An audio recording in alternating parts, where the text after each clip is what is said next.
Were you guys ready? All right. Welcome, everyone. Welcome to the regular meeting of the Police Advisory and Accountability Committee meeting this Wednesday, March 19, 2025. We're going to start. I'm going to ask the staff to call the roll call, please. Good evening, Chair Tokolahi. Thank you. We'll call the roll. Member Alm, Present. Member Alvarez is absent tonight. Member Kamina, Member Ruiz, Vice Chair Davidi, Present.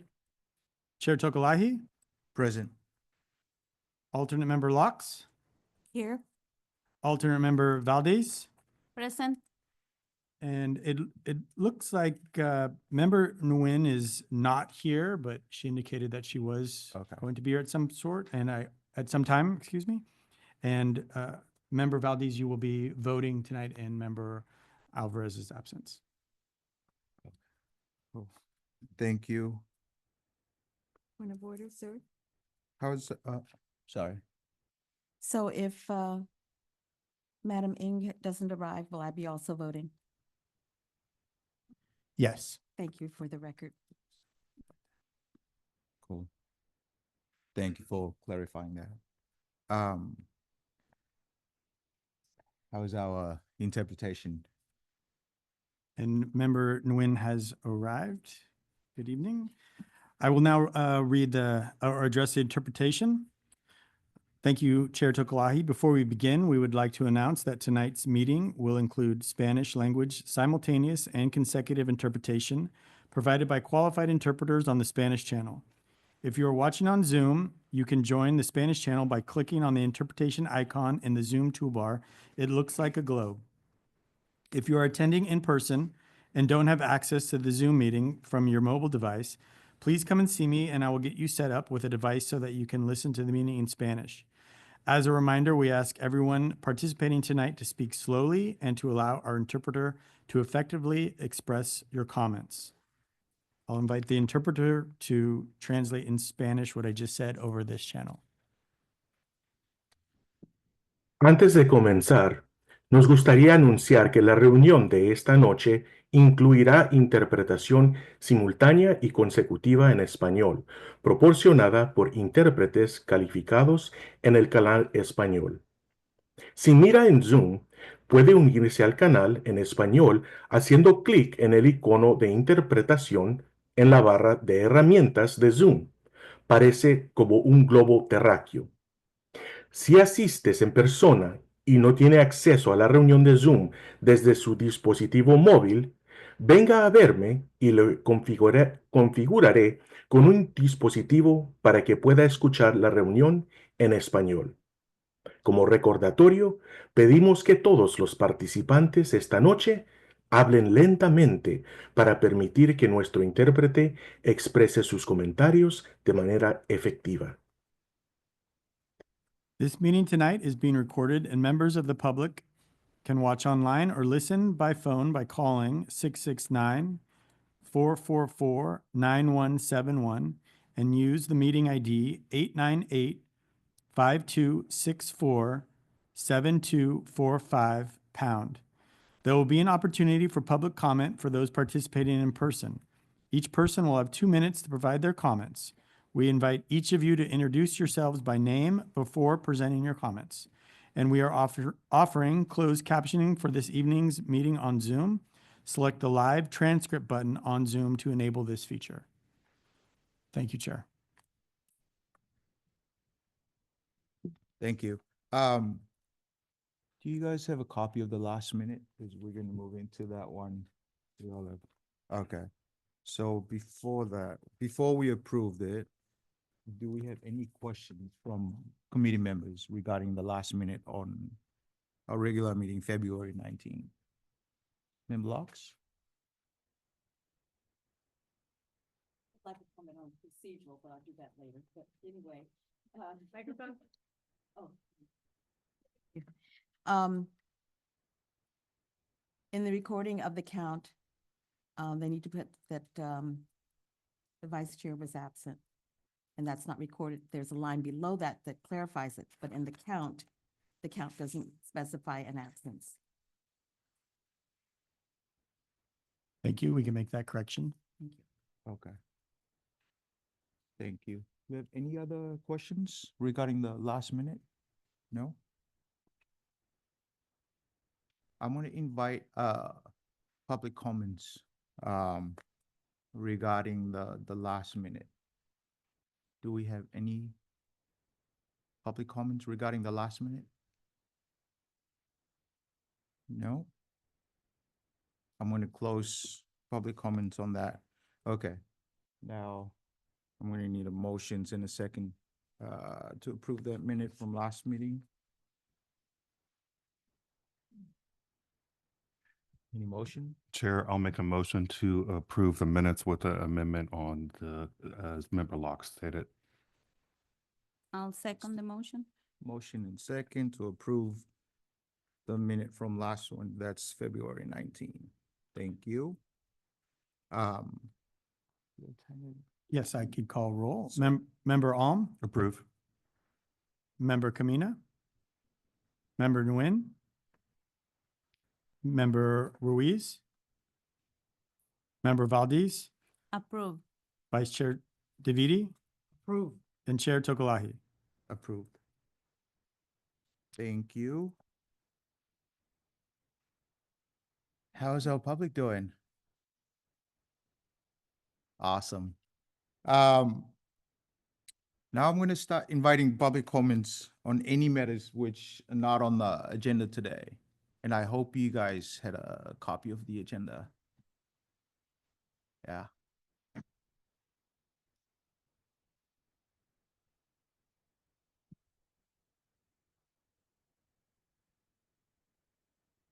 Good evening. My name is Sarah McAvoy, and I am a longtime resident of San Rafael and lifetime resident of Marin County. I'm also a member of the Marin County Lived Experience Advisory Board, and I just want to speak on the rehiring of Brandon Nail. I don't know if you guys have watched the film of where he exhibited an extreme lack of self-control and misjudgment. The video is extremely disturbing, and I'm honestly disgusted with the fact that he has been placed in a position of authority within our city. The police department holds their position to serve and protect, and his acts go in complete contradictory to the purpose of the law enforcement. And I mean, like I said, it's completely disgusting that he is in the position that he is in once again. And I mean, I'm fearful as a resident, you know, to have someone like that, quote unquote, serving and protecting our community is a complete and utter disappointment. Thank you. Thank you.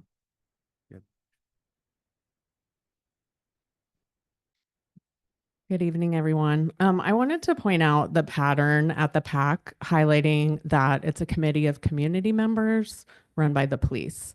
And the reason I say this is we continue to hear everything from their perspective, and they don't put themselves in our shoes when presenting or thinking about what we might want to know. Take the report on training. We received a poorly designed spreadsheet that included a list of trainings. You might keep that in your training unit, but the community wants to know, what were the objectives of the trainings? What were the outcomes and the impact? What are the key performance metrics being tracked? SRPD touted that after Julio Jimenez Lopez was brutally beaten by members of this department and left face down in the cement, breathing in his own blood, while other officers stood by and did nothing, that they took a field trip to the Tolerance Museum. We have no idea if this made any difference at all, and it was very expensive. Has their ability to treat people fairly in spite of their biases changed? Did their service to our community change? We simply don't know. The purpose of the PAC is to improve the relationship, transparency, and trust between the community and SRPD. Remember how thrilled they were to report that you all appreciated the ride-alongs and their officers? Please also consider that the community is still waiting to feel thrilled that they are appreciated and understood. This is a two-way street. If the PD continues to use the PAC solely as a means of getting their needs met, like in the annual report's disingenuous assertion that the PAC recommended anything, we will never make positive change. Please think about this pattern tonight in relation to SRPD's cooperation with ICE and the RIPA data's format. Please think about this in relation to how the department kept Brandon Nail's reinstatement a secret for weeks until they were pressured by the media. Is this what the community wants? Is this what the community demanded? Does this particular approach they have chosen serve anyone but them? Was it ever about justice, or is it only about optics and performative virtue signaling? What can you as a community committee do to make sure that the voices of the community are amplified for authentic justice? Thank you. Thank you.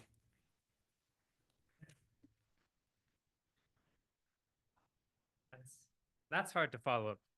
Okay. So, I've come to a few meetings now. It's been very informative, and it's great to see you all here and people from the public. Just as an outside perspective, I could tell you're in good hands, all right? People are basically holding your hands and they're walking you through this process, all right? And I just encourage you to take the training wheels off, right? You all have been doing this for a while. This is your committee. Nobody volunteers their time to waste their time. So I encourage you to take hold of what's yours.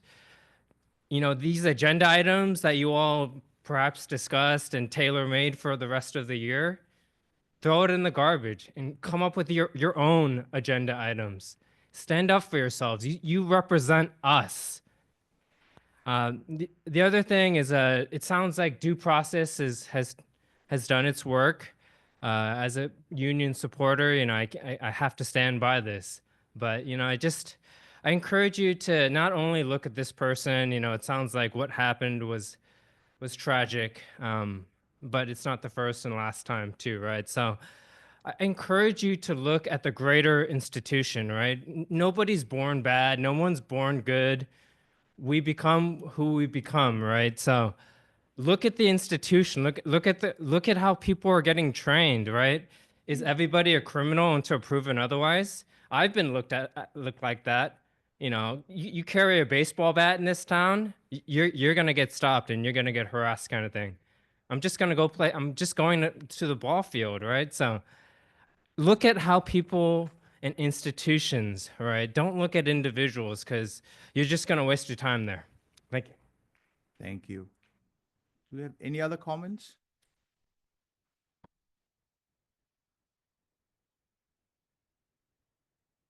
Jonathan Freeman, lived here in San Rafael for about 30 years.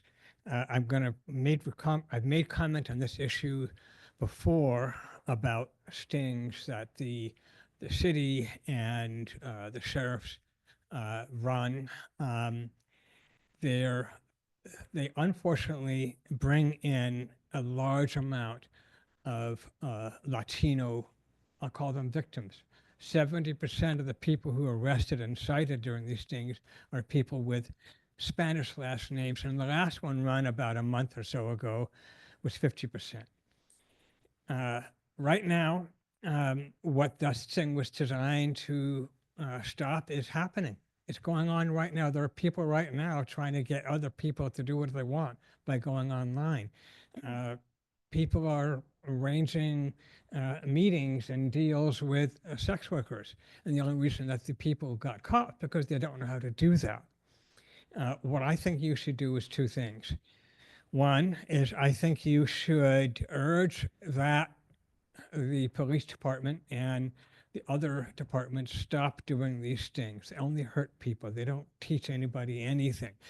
Scott, you and I have had a long discussions about this, and I'm happy to have more because they're really interesting and fascinating depending on the views that we take. I've done a lot of research on it. people from Ron Weiser from George W. University, Barbara Brents from UNLV. There's a lot of data, and that's the second thing that I think you should do. Ask the police department to furnish you with the data that they have that justifies their stings. How many kids are actually being trafficked? How many people are being forced? The studies that we've seen show that most of the people in the field are actually on their own. And this study has been duplicated all over the US. The data that was on the trafficking website has been scrubbed because I said it's all wrong. So there's not much on that website that is true anymore. It's all wrong. I would say get the city to justify, and from that matter, the sheriff to justify with data why they are doing these intermittent things that only hurt people's lives. So before the next comment, like I'm should respectfully ask people to, respect your 2 minutes. We have a lot of people here. We have presentation coming up. Yeah. And because I feel bad calling you out when your 2 minutes is over. So you have 2 minutes. How you doing? Jason Gerstle Park. I'm also a co-chair of the Marin County Lived Experience Advisory Board. And I want to talk to you and remind you all that in the first week of April, the City Council is going to review their camping ordinance. And there's a lot of pressure on the city to criminalize homelessness based on what Novato and Fairfax has done with their implementation of the anti-camping ordinance. They have made it a crime to possess and use any camping paraphernalia, like a blanket or a sleeping bag. So people that are trying to get, even the most rudimentary protection in the elements are going to be criminalized for that. And San Rafael is probably seriously thinking about following suit because they don't want to be the sanctuary city for homelessness. And but I'm hoping that they will not do this, and you all can help by making a recommendation against the criminalization of homelessness, because it only perpetuates homelessness. People that go to jail become more homeless when they get out, and they don't have any protection to use to keep themselves safe from the elements.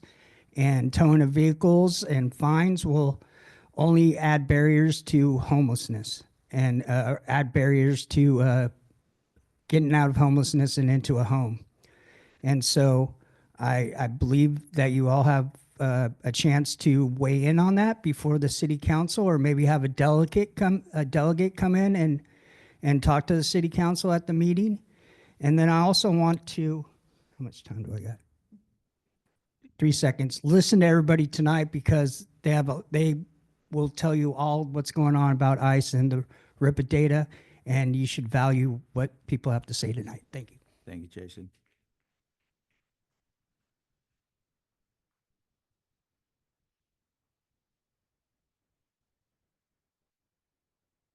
In 2017, a report came out, the Advancement Project, racecounts.com. Marin County being the most inequitable county in California. Not surprising, right? Lived experiences.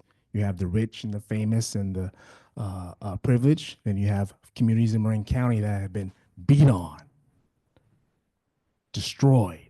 Not destroyed, but beat on. Welcome to Marin County, where you smile. Racism with a smile. Before RIPA data, someone I know pretty well, pulled 30 years of data from the DA's office, Ms. Kamina. Part of it was when you were there. The data, like RIPA data, shows that Black and brown folks were pulled over at rates higher than any other county in California. 30 years of data that I have in my phone You can dance with the RIPA data, play games, talk in circles, RIPA, have these fancy analysis, play trickery games.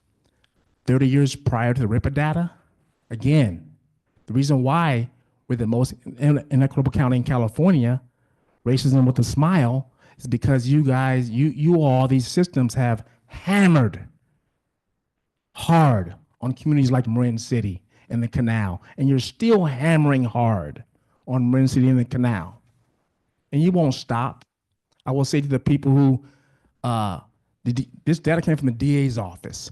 Marin County, these systems, I'm not sure how much change we'll get, but to every Black and brown person listening and watching, when you get harassed, you file a complaint. File a complaint every time. File, file, file. Because the county, they rely on us not filing. But Marin County is the worst county in California. So keep smiling, racism with a smile. Smile. Thank you. Any other comments? No? All right, I'm going to close public comments on that one. Other agenda? I understand we have some presentation tonight. First item up is to bring back any responses or any recommendations that you have about last month's presentation on ICE and immigration. So we just, we have a staff report on that. Yeah. Thank you. There's a brief staff report just summarizing or revisiting. Captain Leon was here last month and presented on AB 54, U.S. Customs and Immigration and Santa Fe Police Department. So this is the opportunity for the PAC now to come back with any additional comments they may have and recommendations. So we can capture those in the annual report as well. Thank you.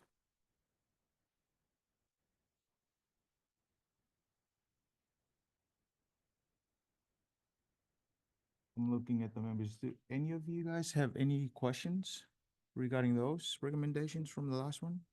No? I think we're good. Yeah. Yeah. So before we come back to the public comments again regarding those, I just wanted to make sure that all your comments tonight, we're making notes, and then we're gonna have staff and us do the best we could to answer some of those questions and comments, okay? I wanted to make sure that we're doing this together, not just you guys bringing up stuff and we're like, okay, that's it, you know? No, we're all making notes, and then we're gonna try our best to answer those questions. Thank you. All right, I'm gonna open public comments now. If there's any public comments on those. And I hope, yeah. No, the recommendations from, these are the recommendations from the last meeting. Mr. Chair, if I may, so last month, the committee offered their initial thoughts and reactions to the presentation.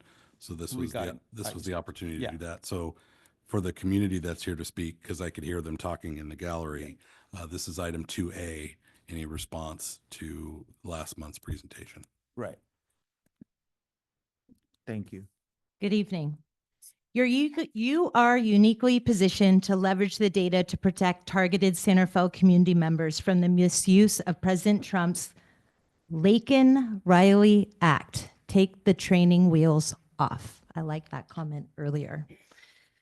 An executive order that now targets and detains immigrants who have only been charged with shoplifting, theft, or minor burglary, never receiving due process, reversing the constitutional standard of being presumed innocent until proven guilty.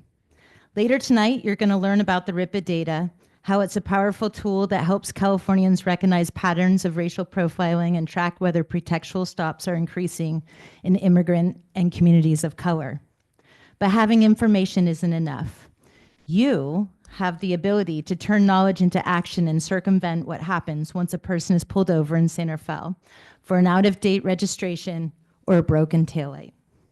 As a California Police Advisory Committee, you have the authority to start advocating for stronger community protections by pushing for local don't ask policies that ensure SRPD officers do not ask about immigration status during stops. You can investigate and advocate that SRPD officers received specific training on California's sanctuary laws, SB 54, and understand their legal limitations when interacting with immigrant community members targeted by Trump's Laken Riley Act. You have the right to lead and demand that SRPD proactively alert the people of Santa Fe whenever ICE is present in the city by working with a trusted community-based organization like the Multicultural Center of Marin on 5th Street. Santa Fe residents have a right to know when federal immigration enforcement is happening in our neighborhoods. This is neither illegal nor unprecedented in California, as cities like Oakland, Santa Ana, and San Francisco have taken proactive steps to protect their high-density targeted immigrant communities.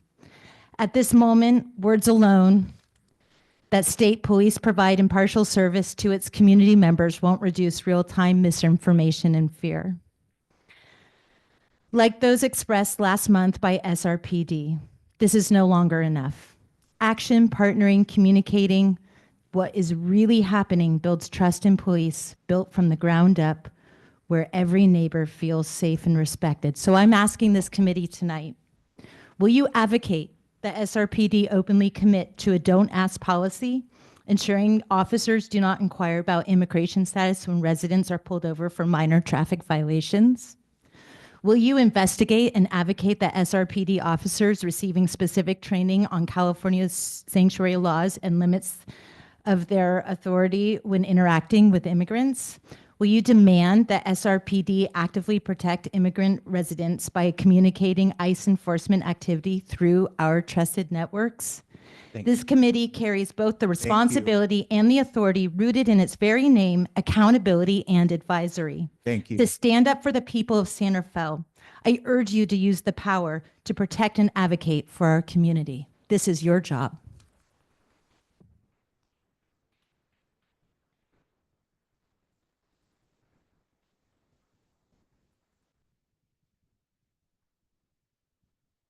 Good evening, Ahmed Reski.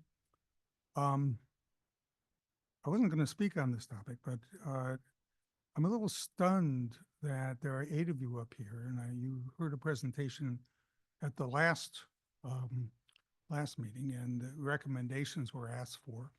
And really, there's no discussion on this subject? Really? You just kind of sit there and do nothing? You don't have anything to talk about? I know you're not allowed to talk amongst each other under the Brown Act. So why aren't you talking about it now? Thank you. Any other comments? First, I just want to say thank you, for giving us time to speak. I think there was a meeting before, and there was something you all said, and it would have been great if we could have come up and chimed in. So thank you for all these frequent opportunities to speak. I just wanted to ask for an update. We talked about, thank you for the clarification. I think we're talking about that meeting where, you all ask good questions of like, how many times has ICE been, in Santa Fe last year and this year. And so I just wanted to ask, it's some time has passed and, it sounds like ICE has been in Santa Rosa. So I just assume that they're here. So perhaps we could get an update about that. That good gentleman, he's, I think he makes a good point, ask hard questions kind of thing. You got to be objective, right? You can't be buddy kind of thing. Ask hard questions. Thank you. Thank you. Any other comments?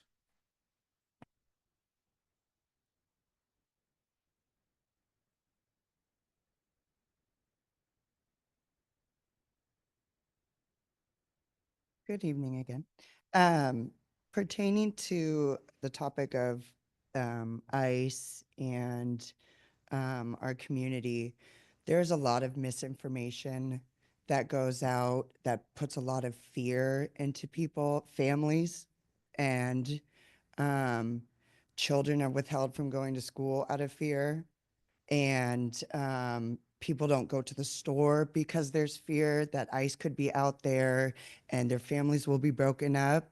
So I would just ask that the SRPD regulates those fears to the best of their ability and correct the misinformation that gets put out there so that people don't have to live in fear unnecessarily. You know, if there's going to be ICE coming through, I mean, if there's something that can be done by the police department to protect and serve the community, all I ask is that be done. Thank you.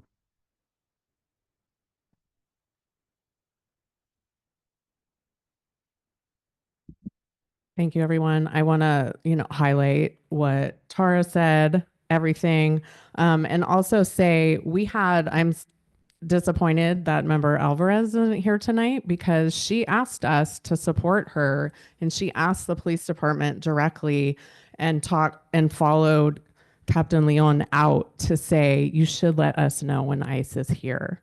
And so we have been here for over a year with this committee, hearing the police department say building trust is important to us.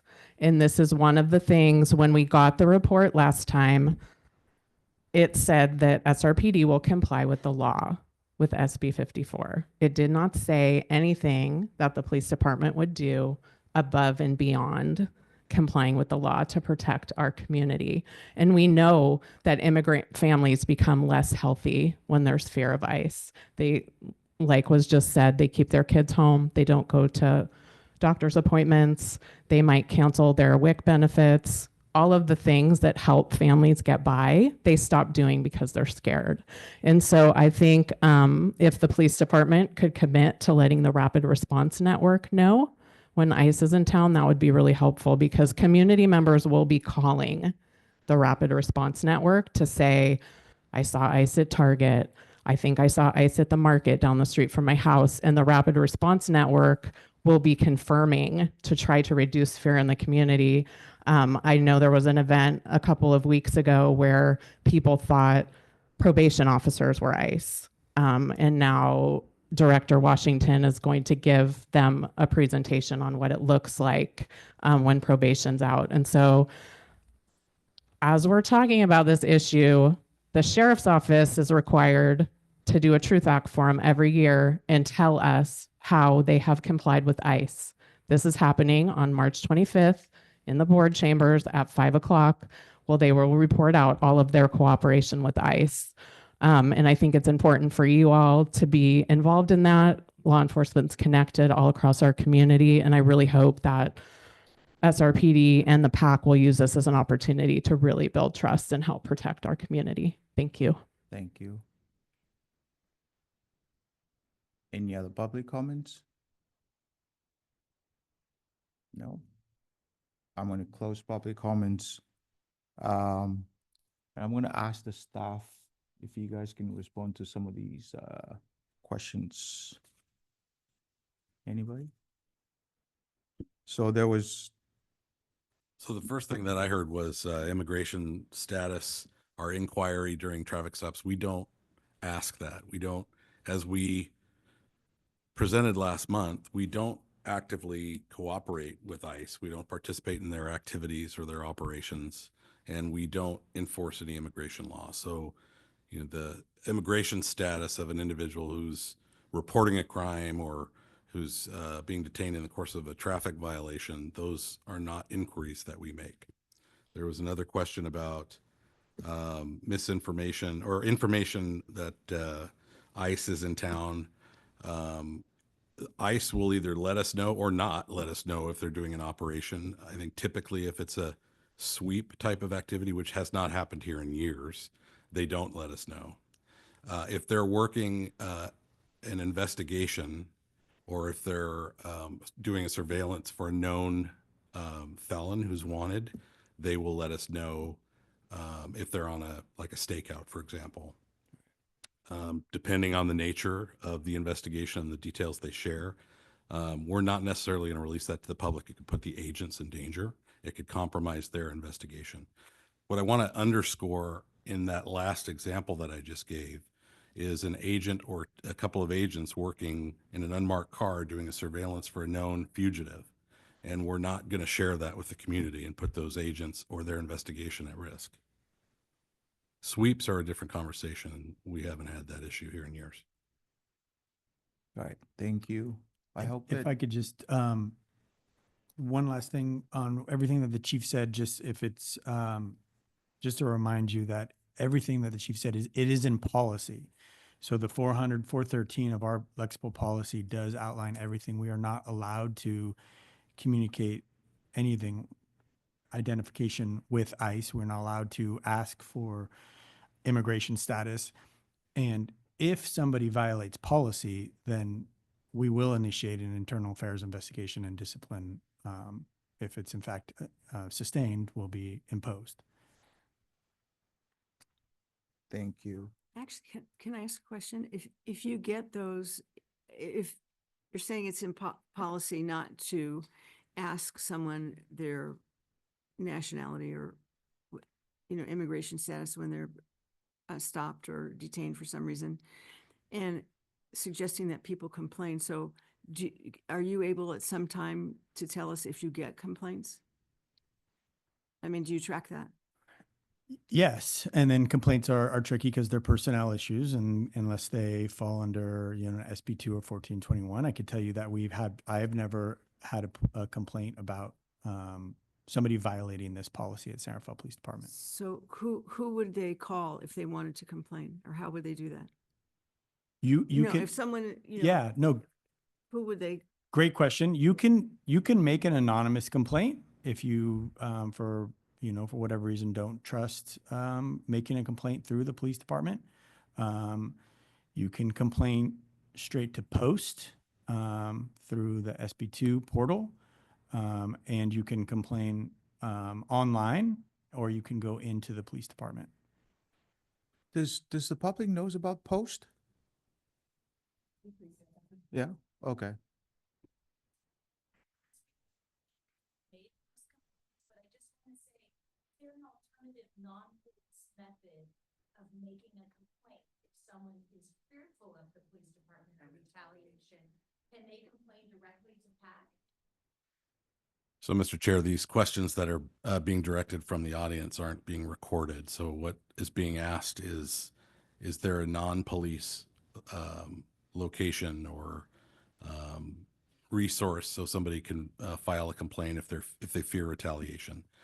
I want to offer, as your chief, that if you're not comfortable coming to the office, you're not comfortable talking to a supervisor, you're not comfortable calling to talk to the watch commander, you're not comfortable calling the police chief, you can call the city manager's office.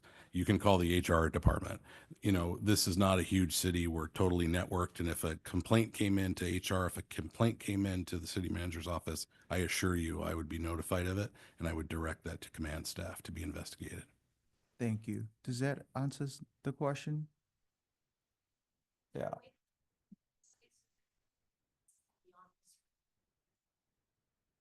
Can, Staff will take note of that, Mr. Chair, and we'll get it. we'll take note of that and then make sure that, we make those happen. Yeah, All the policies are on the transparency tab. okay. Yes, Yeah. on the website. I want to come back to the rest of the committee. If you have any questions or comments, if you have comments regarding the Agenda 2A. I just would like to comment that what I'm hearing from the community is, what have we been doing? What are our recommendations? What do we think about it? And as one of the members of this panel, one of the things that I have been doing is making sure that Spanish-speaking people, or those who have Spanish-speaking neighbors, are getting red cards that are in Spanish. I pass these out throughout the canal area when I'm there. I've passed them out in Sacramento. I've passed them out when I'm going to the grocery store. So I am reaching out so that people know what their rights are if ICE or any immigration question should come to them from an officer or anybody, that they know their rights. And people can contact me via Scott, via Scott Imberly. If you need a card, I'm saying that to the people who are not present necessarily. I have a few cards for people who are here that I can give out to you. But I give them out up and down my street. You know, wherever I go, I carry a few with me and give them out to people so that they have knowledge. Knowledge is power. Okay? So if get the red cards out to people so that they know, and they are available in English as well, so that you might know what the rules and regulations are and the rights. I picked these up. Well, a member of the community did provide me with a couple of boxfuls of cards when I was passing them out, but you can get them from Legal Aid on Los Gamos Street, and in English and Spanish versions of this card. That's where I originally got my first set. Thank you. Mhm. Any other comments from members? Chair, would staff be able to reiterate what we recommended from the previous meeting? So we could just get a recap? Should be in the minutes. It's in the The minutes. minutes. I do recall there was recommendations from committee for like posters and communications. There was an FAQ that we are just about done in completion and ready to hand out shortly. Let me see if there was any more recommendations that we can find.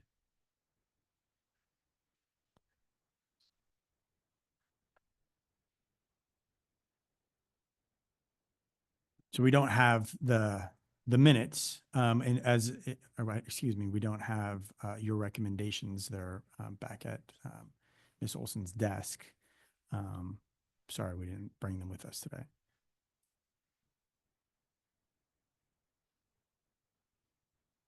Anything else? No. Any other comments from the members regarding Agenda 2A? I just want to quickly thank the member of the public, because typically we have like only 2-3 people here. It's nice to see a broader audience, broader spectrum of thoughts. I speak for myself and for most, if not all of this panel here. We do take this very seriously. I think the dynamic of how we operate is that people present and we offer our recommendations in vivo and right there.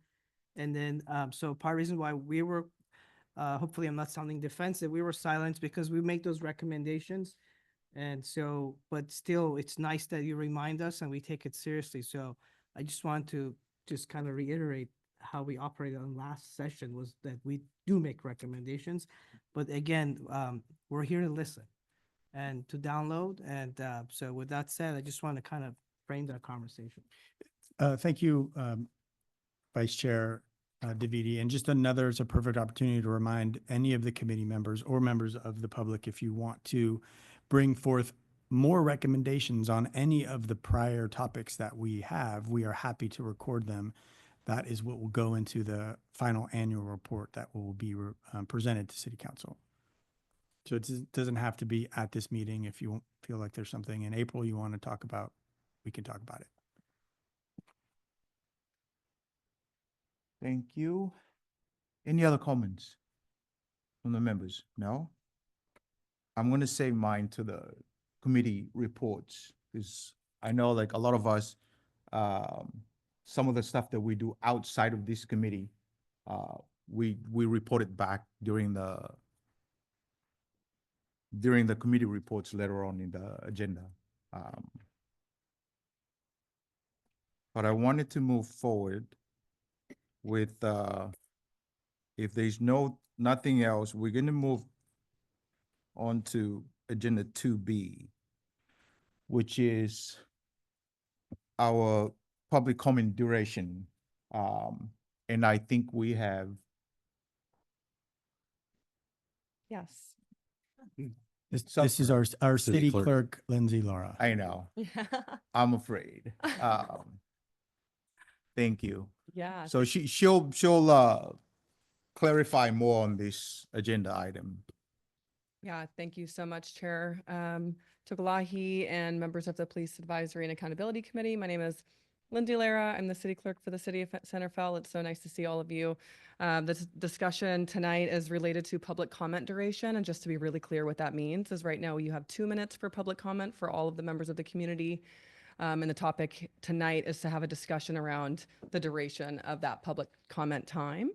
Just as a little bit of a background, at the February 19th meeting, alternate member Locks had recommended this discussion be placed on the agenda. And just a little bit further back in 2023, the city council adopted a resolution for how boards, commissions, and committees would operate. And the purpose of that was to really create uniformity and consistency across all of our boards, commissions, and committees. Right now, we have 16, I say BCCs, but I'm going to try to say boards, commissions, and committees every time, so I'm sorry.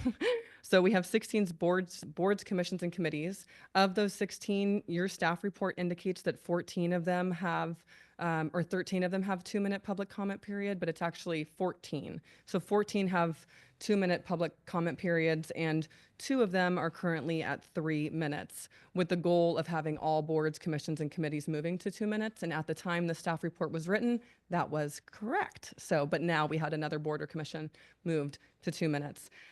So staff's recommendation is that we stay in line with trying to get consistency. The purpose of that is to really make it so a member of the community can go to any board, commission, or committee or city council meeting and have it be consistent. And so that no one is preparing 3-minute public comments and then being told that it's only 2 minutes when they show up to a different meeting, depending on where they go. My last comment on this too is just to consider interpretation. This meeting does provide interpreting. Interpreting consecutively a 3-minute public comment time is going to be more difficult, and you would probably need to ask the community member to split their comment in half so that their first minute and a half can be consecutively interpreted, and then they would have to continue on with the last minute and a half because it's a really hard job to do interpreting consecutively.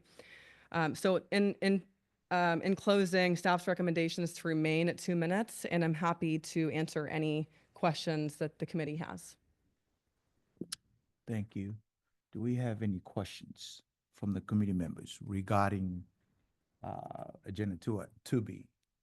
Comments? I don't have a question. You don't? I have comments, not a Comments. question. Yeah, that's fine.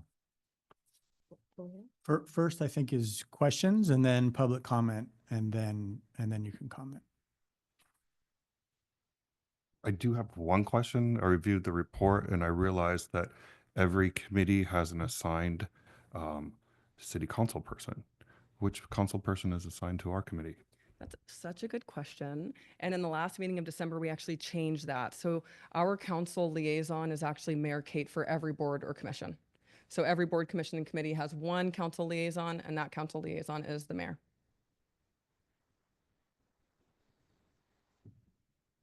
Any other questions? That's a no. Now I'm going to invite, thank you. I'm going to invite public for any comment regarding agenda 2B.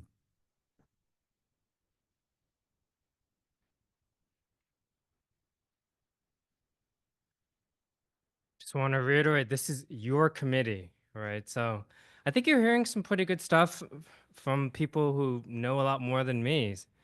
I think they probably inspire people like me to even come out, right? I wouldn't be here if they weren't here saying the things that they do. I encourage you to go with the 3 minutes or whatever duration beyond the 2 minutes, just to give people that opportunity. You know, ICE is a hot topic. You know, you're not going to talk about ICE probably every month. So, you know, there won't always be a lot of people here, right? So to accommodate a few minutes and then to translate, I think it's very doable. I think you all maybe have a 2-hour limit. I would say get rid of that 2-hour limit, right? I know we all have lives and other things to do as well, but, you know, get rid of the 2-hour duration. You know, don't limit yourself, right? you know, you're here to get something done, right? Otherwise, you know, there's no reason for any of us to be here. Thank you. Thank you. Any other comments regarding?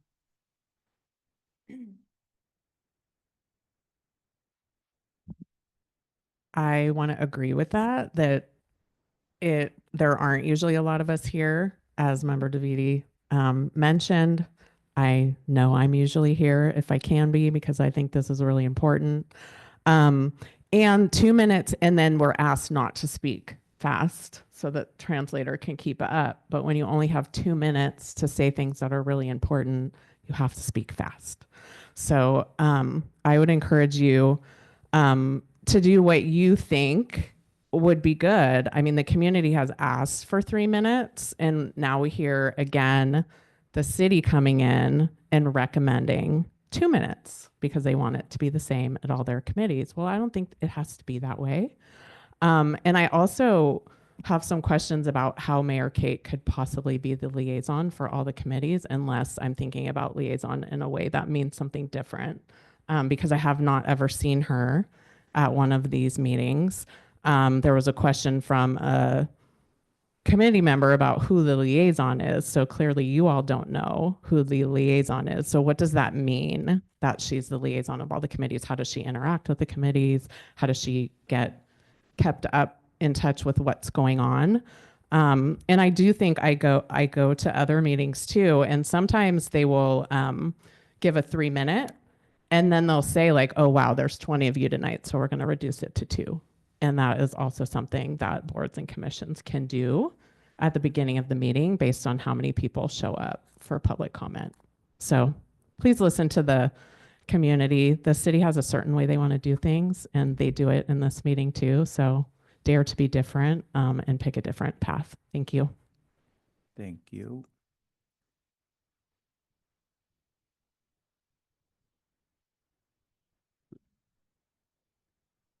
It's okay. I also want to recommend 3 minutes. I think it's appropriate. I think there's a lot of input that the committee can get from the public, and generally there isn't a lot of people. And tonight is, so far, I think the biggest crowd I've seen, and it seems to be going along very smoothly. And, you know, some people need to speak more than 2 minutes, and you're still allowing it, and they're speaking faster, so it's harder for the translator. So I kind of agree with all the previous comments, but I think it's very valid to have it 3 minutes. Thank you. Thank you, Jason.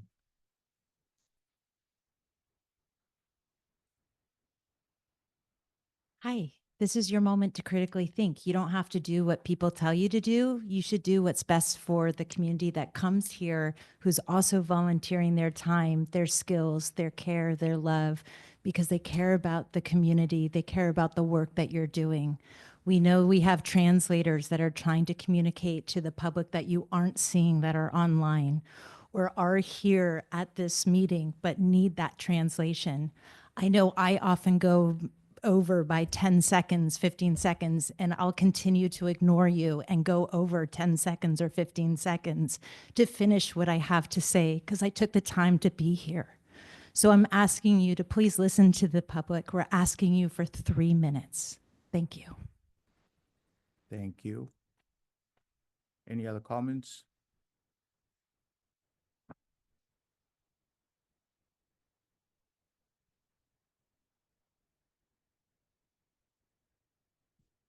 A recommendation is exactly that, a recommendation. Daniel noted that obviously, usually only a few people here. You can do as you please. You can thank the recommendation, but you can move forward with 3 minutes. This committee meets once a month, correct? 3 minutes is appropriate. And one of the things in the 2017 RaceCounts.com, the Advancement Project report, it came back all things Marin County being the most inequitable county in California. And one of the pillars was democracy. Things like this being shut down, no voice. So let's show a little bit of different path, just a little bit. 3 minutes here will not, I highly doubt, change the path, the lives, or create any hardship here for this committee. Thank you. Thank you.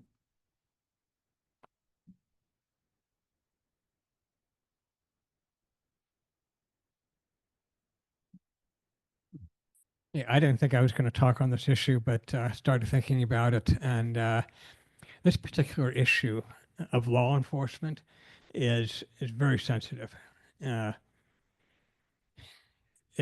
We're hoping to advise really competent members of a particular department to take care of us, to make sure that we're all acting in a way that makes us feel good. And unfortunately, it comes to violence and other things and stuff like that. And but the issue here, I'm checking my time because I don't want to get over it. I really don't want to get hurt again by your abuse. So it's not true. With the 3 minutes gives a lot of time. As people have said, you don't meet that often. 3 minutes gives people an ample amount of time to be able to say what they're saying. And for such a sensitive issue, that amount of time is, I think, more than reasonable. Thank you. Thank you. You got any more?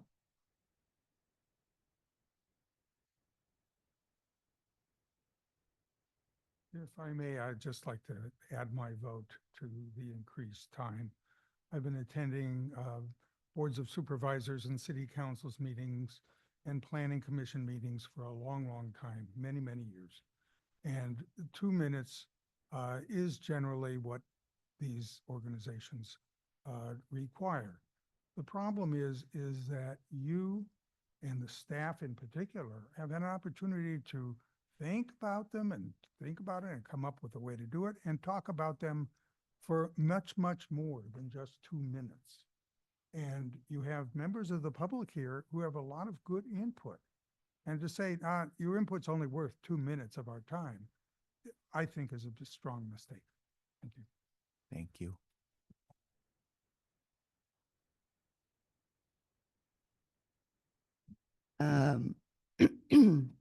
Democracy was mentioned.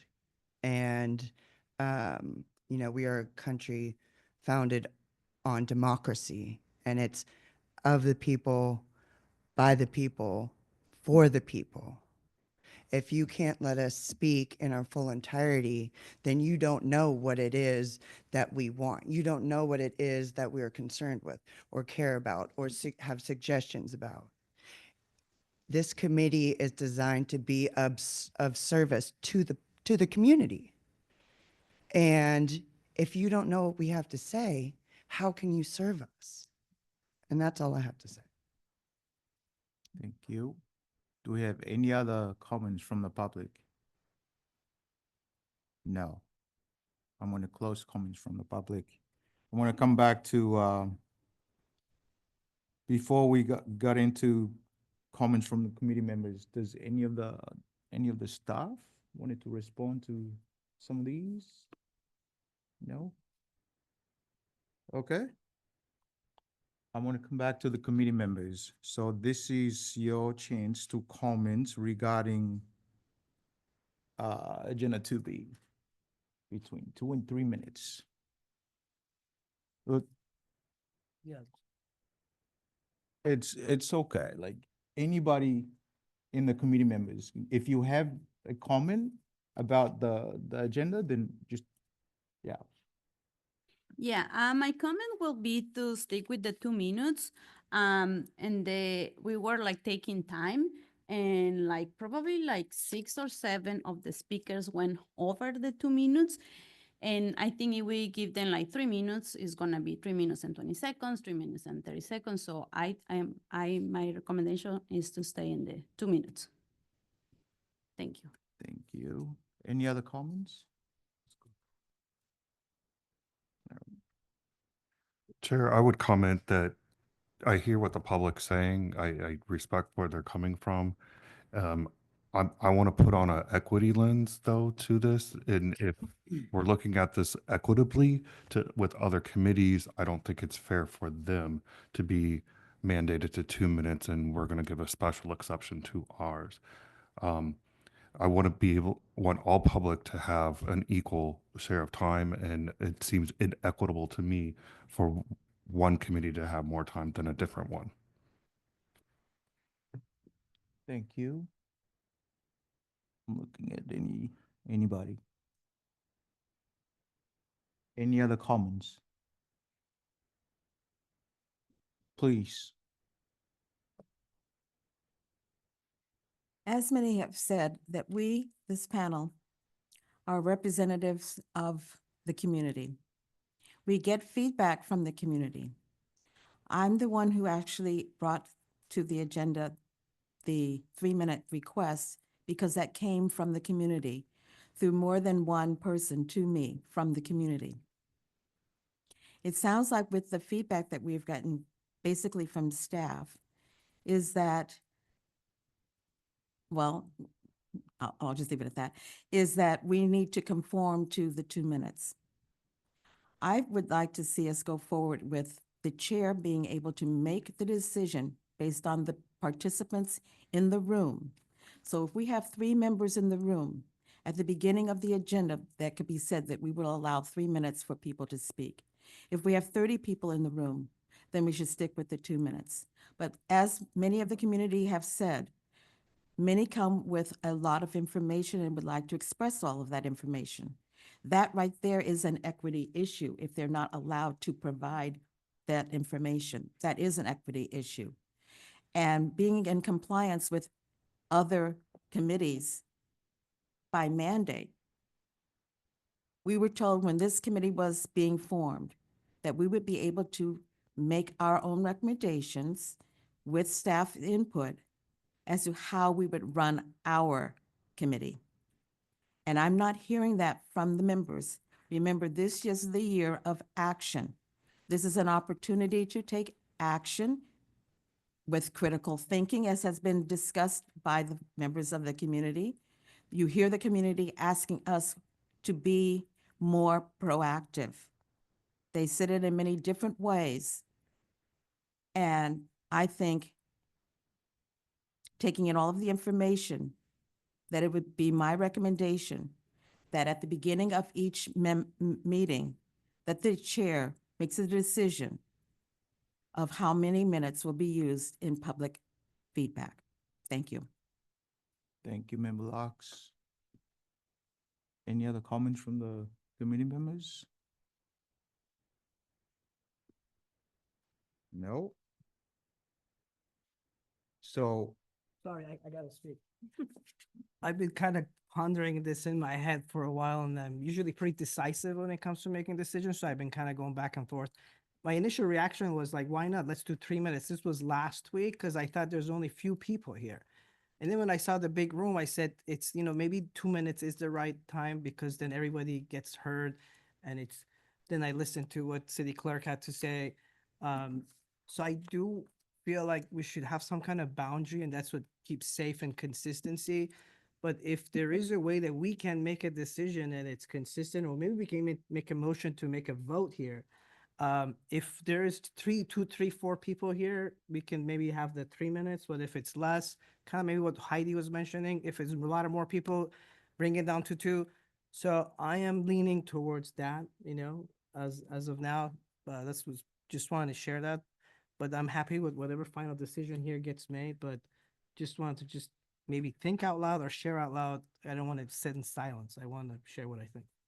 I actually have a comment, which is that I understand that people have a lot of information that want to share, but in the past year that we've been here, I think there's probably only been 1 or 2 times when someone has been told, okay, you're over time. And I actually have seen that or heard that the people who speak here actually you're very effective in 1 minute.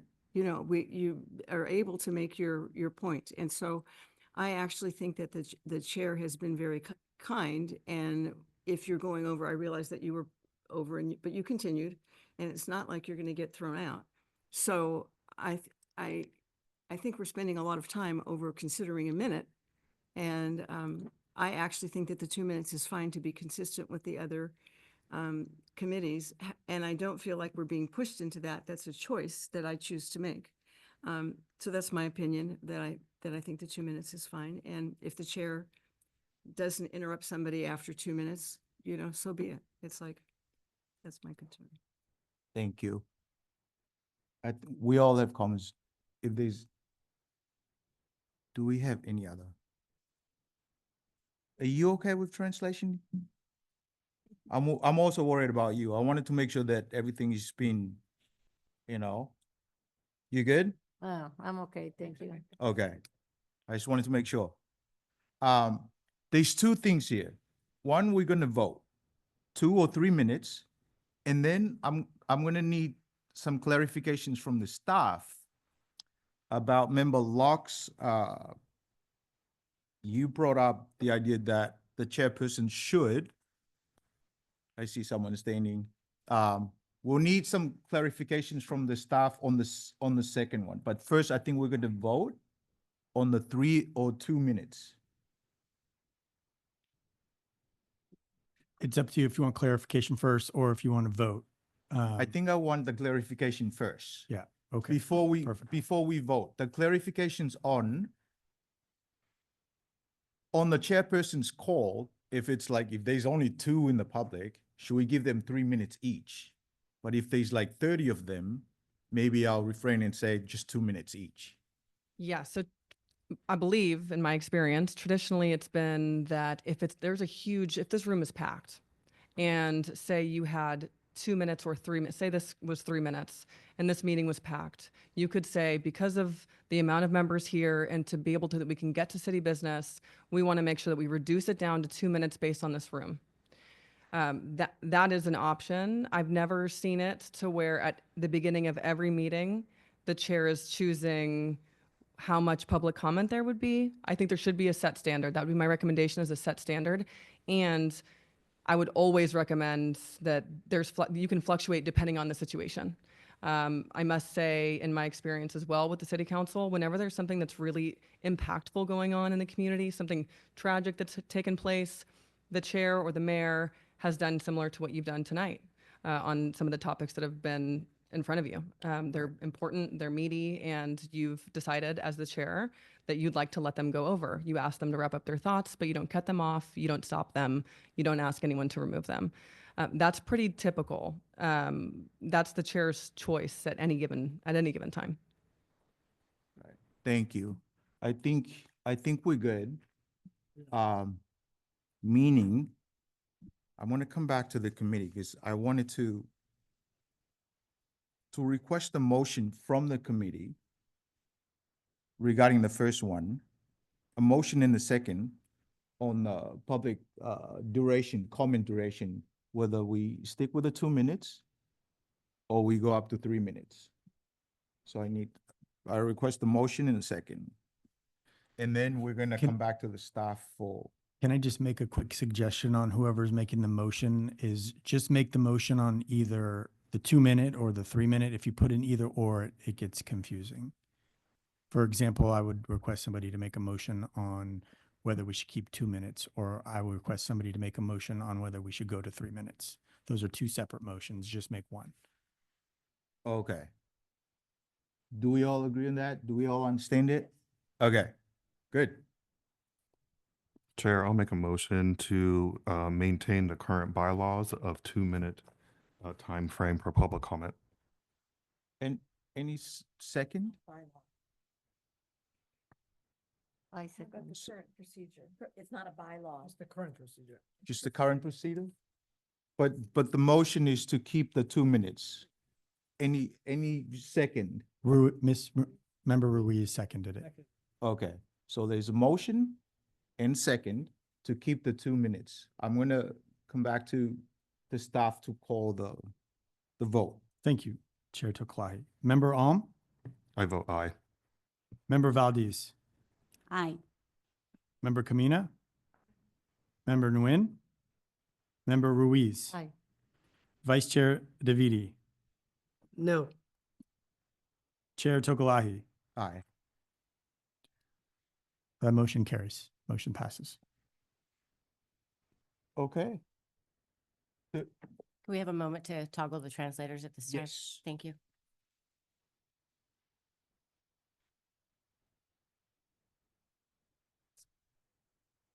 While you're doing that, can we have like a 3 minutes break? Descanso de 3 minutos. Let's have a 3 minutes break while they work with interpreters. Yes, I'll second that. we can make it 5.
Okay.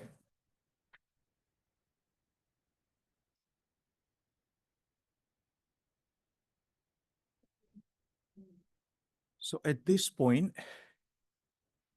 I'm gonna let the staff introduce our next speaker presenters. Thank you, Chair Tokalahi. There will be 3 today to talk about the Racial Identity and Profiling Act. Ms. Olson will introduce our first presenter. Chief Spiller will introduce our second presenter, and then I will finish up the presentations with a response to the recommendations from the RIPA board and from Mill Valley Free, from a San Rafael, what we're doing. Thank you. Good evening, Chair Tokalahi and fellow PAC members. This evening, our agenda item is covering the Racial Identity and Profiling Act, comprehensive review, obviously also known rather as Assembly Bill 953, which was enacted in 2015. Our first presenter this evening is Kyle Williams. He is an analyst that works for the Marin County Sheriff's Department that focuses primarily on RIPA itself. So at this time, I'll turn it over to Kyle to go through his presentation.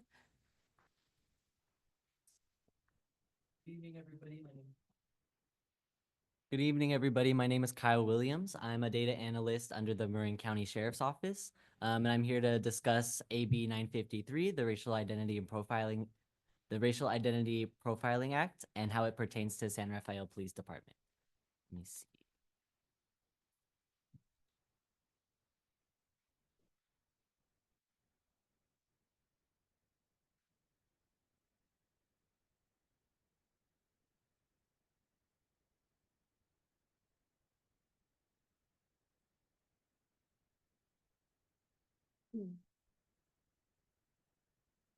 Okay, a little bit about the overview of AB 953. So first and foremost, it prohibits racial and identity profiling by law enforcement. This was signed into law in 2015 by former Governor Jerry Brown. And since then, they've began collecting in waves. Every law enforcement agency within Marin County falls under Wave 4, which was the last wave of agencies to begin collecting data. Since we have fewer than 334 peace officers is the criteria established by the RIPA board. The legislation also establishes the RIPA board, which consists of law enforcement leaders, community advocates, organization members, and policymakers to advance the goals of RIPA. And it is divided into 4 different subcommittees, being stop data, complaints, policies, and post. And all the data is required to be submitted to the Attorney General's office and on a yearly basis is available to the public. Some of the data points are grouped into 2 different categories, being factual and perceived data. Some of the data that is factual is the basics of the stop. So time, date, city, location, any actions taken in the contact or the stop, basis for the search, contraband and evidence discovery, any force-related actions taken, the officer's badge, not the badge number itself, but a unique code that is created by the DOJ to maintain the anonymity of the individual police officer, but just so that the public is able to tie RIPA stops to an individual officer or a number. The officer's assignment, if they were on patrol, narcotics and vice, any different kind of assignment, the officer's years of experience, and result of stop and reason for stop, as well as calls for service. The perceived group is anything about the individual being stopped or contacted, consisting of perceived age, perceived gender, perceived sexual orientation, perceived ethnicity, if the individual was perceived to have a disability or deficiency in English fluency, and if they were perceived to be unhoused. Some of the contacts, I know it's predominantly known to be more of a traffic stop legislation, but I just wanted to reiterate that it also consists of consensual encounters, 5150 holds, which is a 72-hour involuntary detention, responses to calls for service, probation and parole inquiries, probable cause, and reasonable suspicion. When we're looking at San Rafael's data specifically for 2024, of all the RIPA stop entries, only 61.5% of all the stops were traffic stops. So that leaves nearly 40% of them up to any of the other criteria. And things that are not considered in the data collection are employee population, the driving population within San Rafael, be on the lookout. So any kind of crime trends going on in San Rafael, residency, as well as observe demographics before initiating contact. When we look at Marin County as a whole, about 60% of Marin County workers commute from outside of Marin County. And when we look specifically at San Rafael, 87% of San Rafael employees reside in other cities. So that shows that 13% of San Rafael workers also reside within San Rafael. So it kind of just gives gives a little bit of context of the ratio of disparity when it comes to analyzing our stop data based solely off of our demographic. As well as out of county, if individuals are coming from out of county or out of city, they're also on the road for longer periods of time. And so they can experience a little bit more opportunity to be on the road and potentially have to come into contact with a traffic stop or anything like that. And then here's a little bit about the 2024 demographics of San Rafael's RIPA data stops. So there were 5,353 total stops in 2024. Going down the line, 47% of the demographics were Hispanic and Latinx for 2024, cascading down into 39% for individuals perceived to be white, 8% for individuals perceived to be Black or African American, 3% for individuals perceived to be Asian, 2% perceived to be Middle Eastern or South Asian, and a little bit less than a little bit more than 0% for multiracial and Pacific Islanders. When we look at our stop data compared to California, California has a little bit higher proportion when it comes to all sorts of minorities, which is reflective of our demographic population.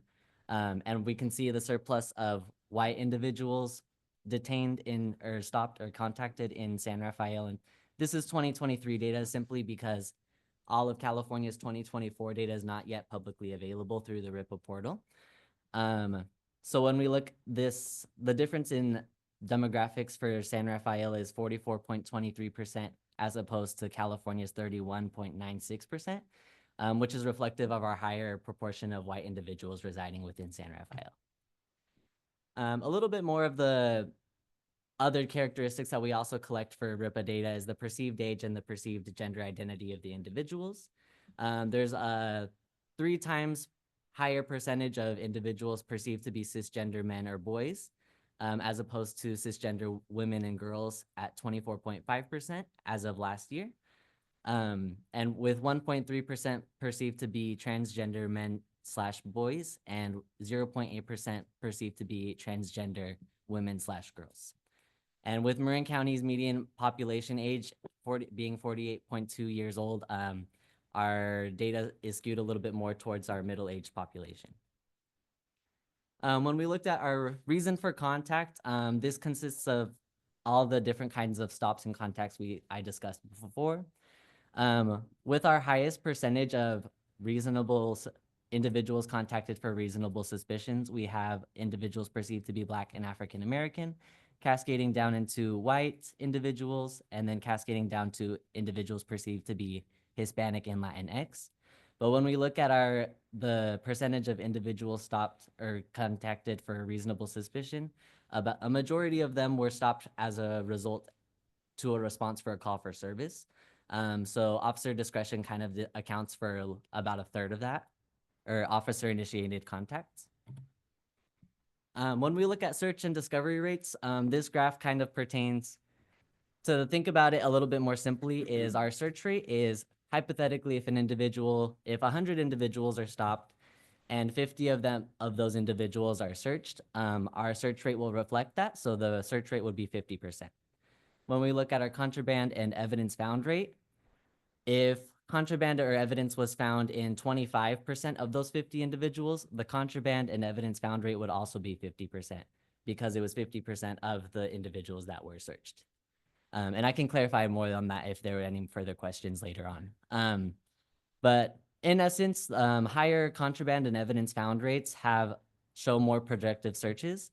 In San Rafael's 2024 data, individuals perceived to be Black or African American were searched at 32.5%. and have a contraband and evidence found rate of 30.7%, which is slightly lower than their search rate, but that is pretty consistent across the board, except for when it comes to individuals perceived to be Asian and Middle Eastern or South Asian, who have a little bit higher contraband and evidence found rate than search rates. And then when we look at calls for service, we can see across the board that San Rafael sees a higher percentage of calls for service compared to the state of California, with individuals being perceived as Black or African American called on the most at 41.5% in San Rafael, as opposed to California's 12.5%.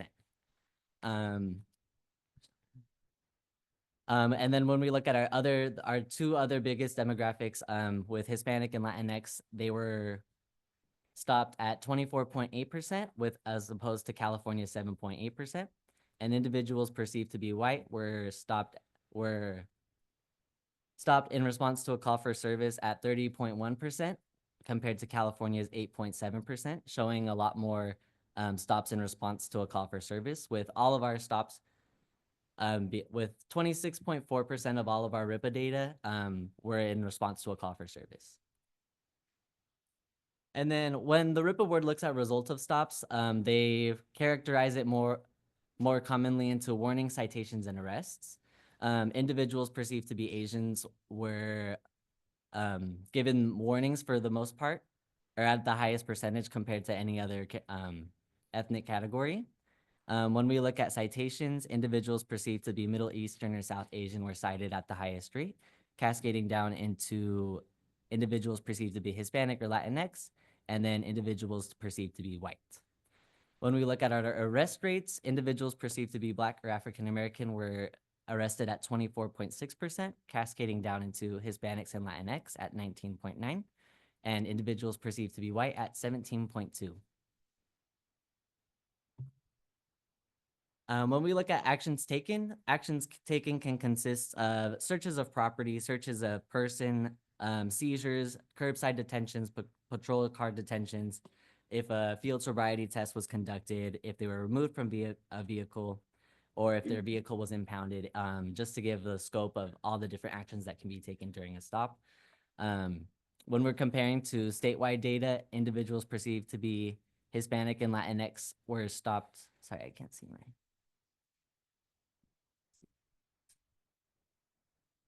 Individuals perceived to be Hispanic or Latinx had the actions taken rate of 0.67%, while the state of California, 0.67% was for California, and for San Rafael, it was 0.45%. Middle Eastern or South Asians were the exact same within San Rafael and California. Actions taken for individuals perceived to be white is 0.38 in San Rafael and 0.55 in California. Individuals perceived to be Black or African American is 0.88 in California, and significantly lower at 0.51 in San Rafael. And individuals perceived to be Asian is relatively the same, with only 1 point difference in 1 point higher in California with 0.26%. And in addition to RIPA guidelines, the San Rafael Police Department also collects data on if the individual contacted or stopped their demographics were perceived prior to initiating the contact. According to our data for 2024, only 2% of those stops or contacts, the officer was able to observe the demographics of the person contacted prior to initiating the stop, being a total of 108 stops in 2024.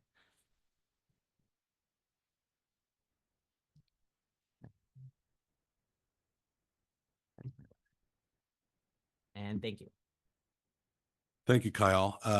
Members of the committee, for the next portion of tonight's presentation, I'm going to introduce Mr. David Swing. David Swing is a retired police chief, having served the communities of both Morgan Hill and Pleasanton. But to tonight's topic, he's a former member of the Racial Identity Profiling Act Advisory Board. With that, I'll turn it over to retired Chief Swing. Great. Thank you. Thank you, Chief Spiller, and good evening, members of the committee and community who are here this evening.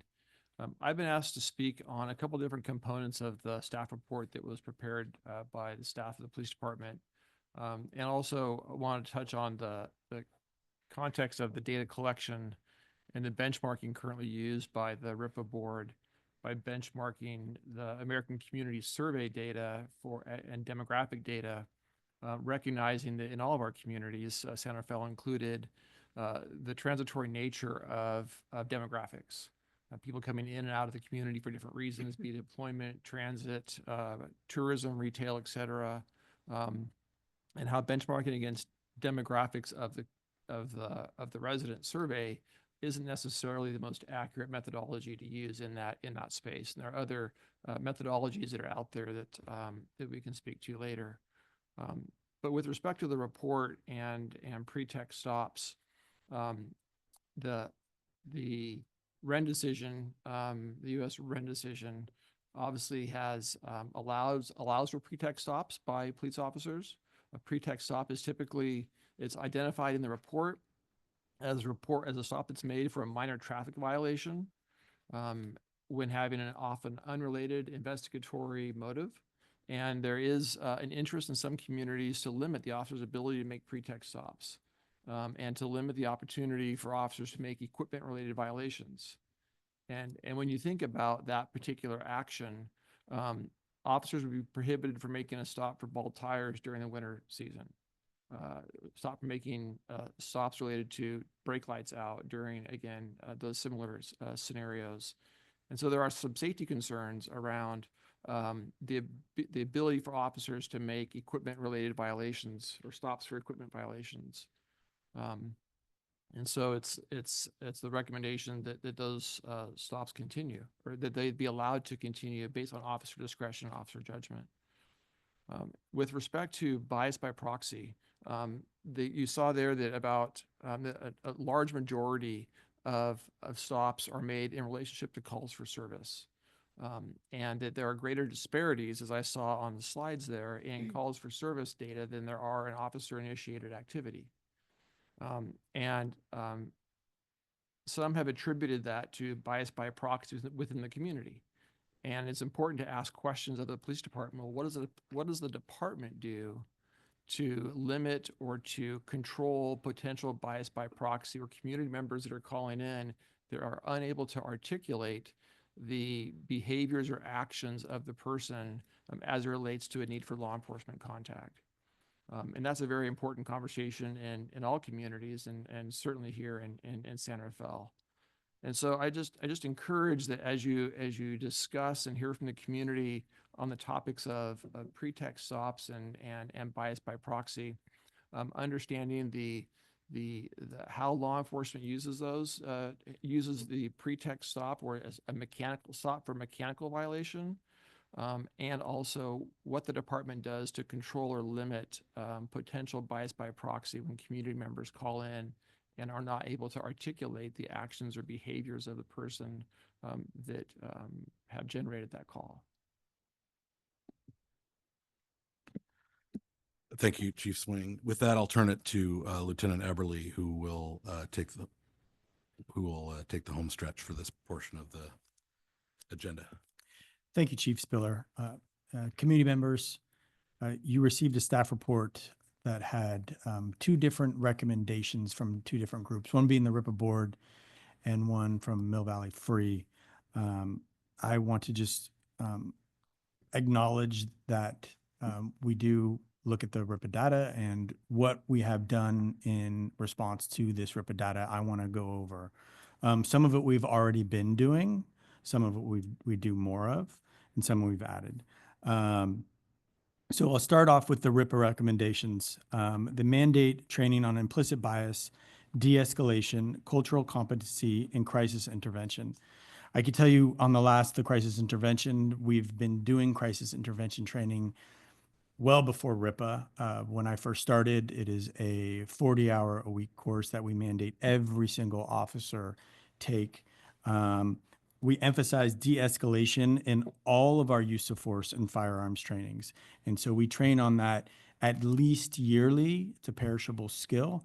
And we incorporate de-escalation training into every one of them, not only during those trainings, but we also talk about it during briefing. So as you probably found out, that we do 2 briefings a day. Each shift has a briefing before their shift.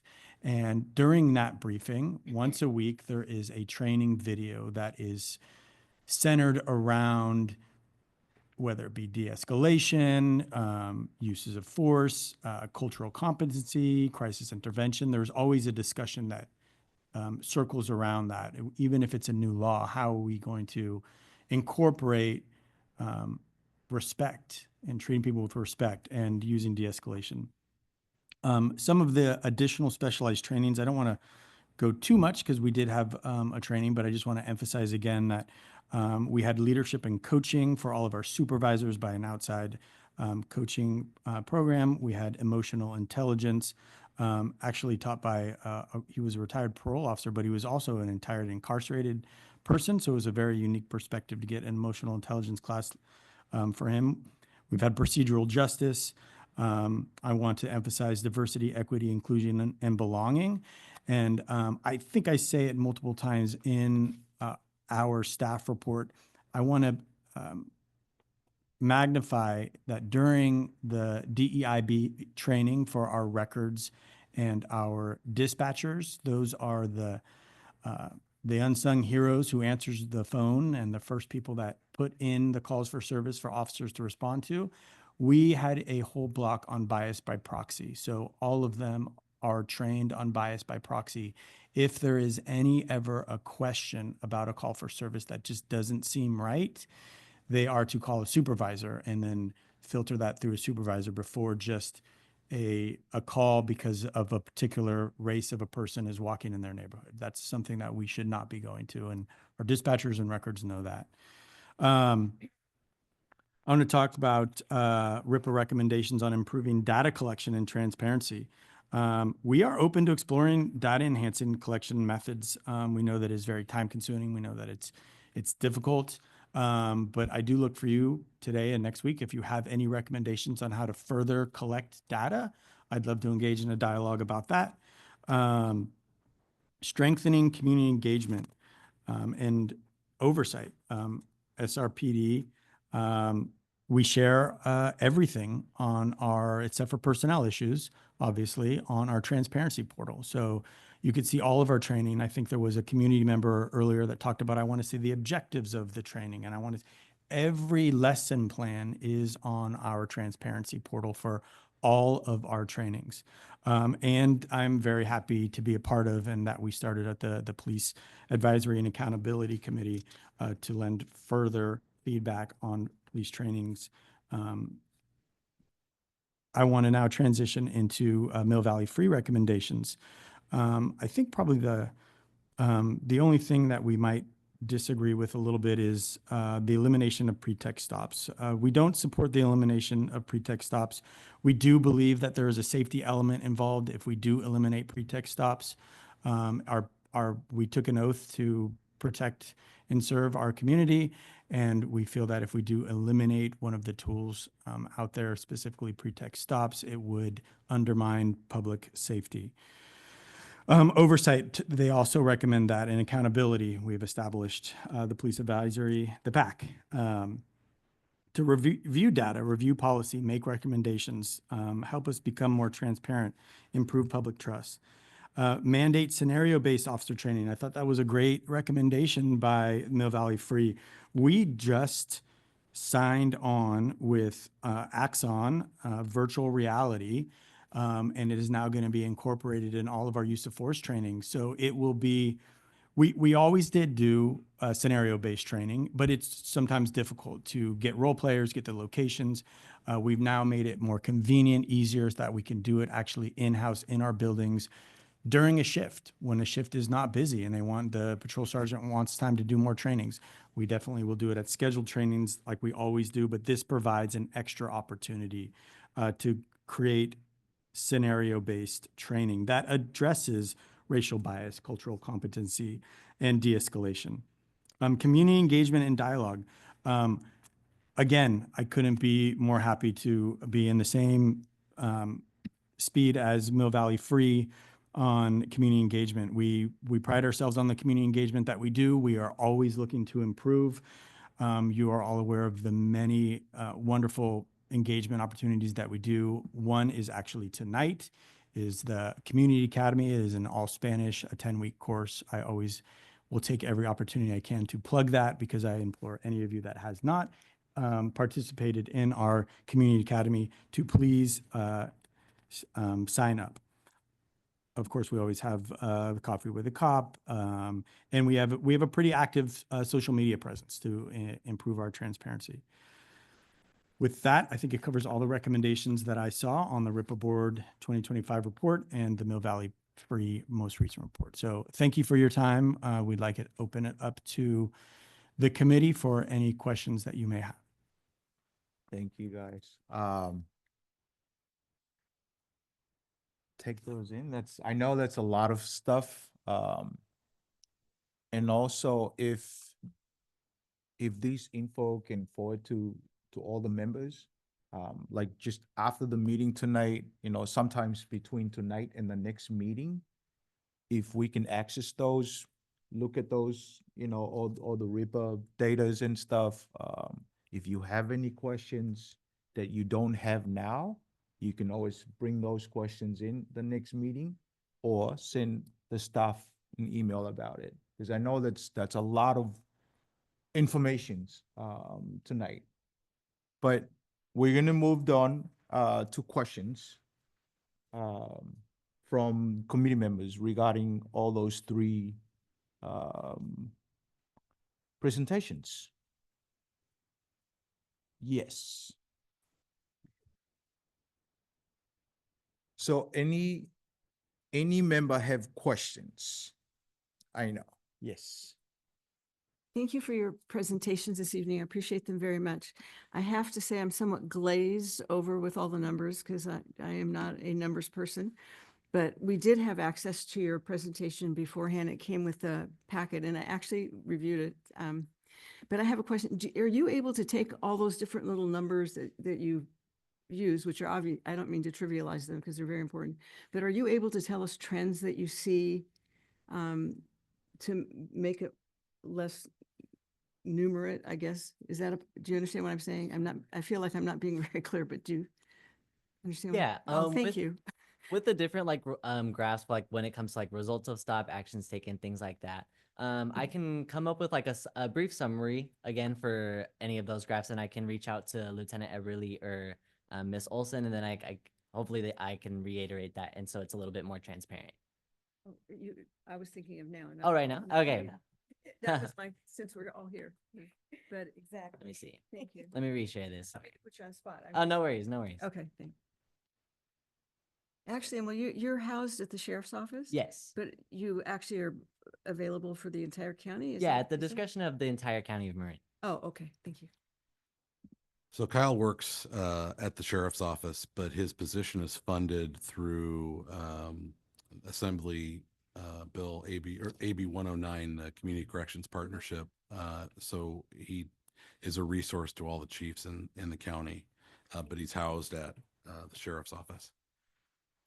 For clarification on your question, are you talking about trends since RIP has been enacted, or are you talking about trends since he's been in this role? Whatever is most reasonable for him to try to figure out. I'm not trying to be picky. Yeah, so most of these graphs are very similar to what's put out on the RIPA board reports. So when it comes to reason for contact, it just shows the different variations of reasonable suspicion. So, oh, sorry. Oh, let me move that. I didn't know that was visible. So when it comes to reasonable suspicion, it kind of just shows like it's implied that with reasonable suspicion that there's a lot more officer discretion and that there's bias when it comes to suspecting who to contactors to stop. So that's where we look at traffic violations versus reasonable suspicion. There's a small percentage of other just to show it's a lot more uncommon reasons for contact than stopped. But when they looked at reasonable suspicion, we're able to see where the RIPA board kind of sees like different disparities and where they can kind of point to where bias is potentially known. But when we look at calls for service as well in San Rafael, since it's been so prominent, we're able to see that a majority of those reasonable suspicion stops, when we look just at reasonable suspicion, a majority of those were in response to calls for service. So that kind of takes out a little bit more of the narrative for officer discretion. Thank you. And then, Actually, and I have one more question. Yeah.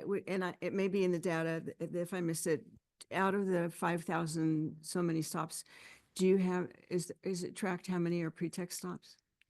that is a difficult thing to Yeah. analyze and track because pretext stops, pretty much every city like Los Angeles, Oakland, San Francisco, they all have different stops that they consider pretext. So there's no set definition. It really is just up to the different agency who's considering. Yeah. Thank you so much. Thank you. Clarification of her question. Yeah. So what is the criteria? You're saying you were vague in that response. So yeah. And that's the answer too, is that with pretext stops, it's a lot of the times it's like mechanical violations. A lot of different cities kind of expand. on Not that. different cities. We're speaking with San Rafael. So are you talking about San Rafael or the full county? San Rafael. Okay.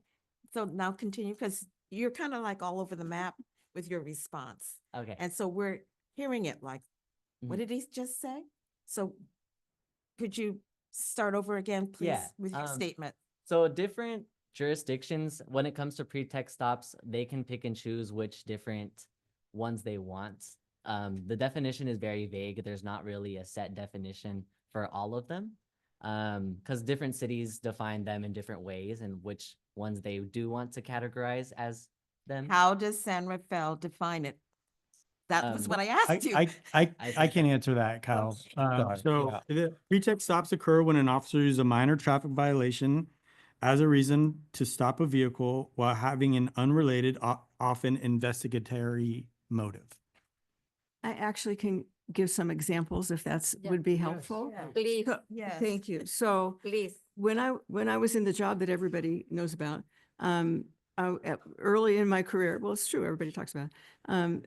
Early in my career, I was the liaison to the Drug Task Force.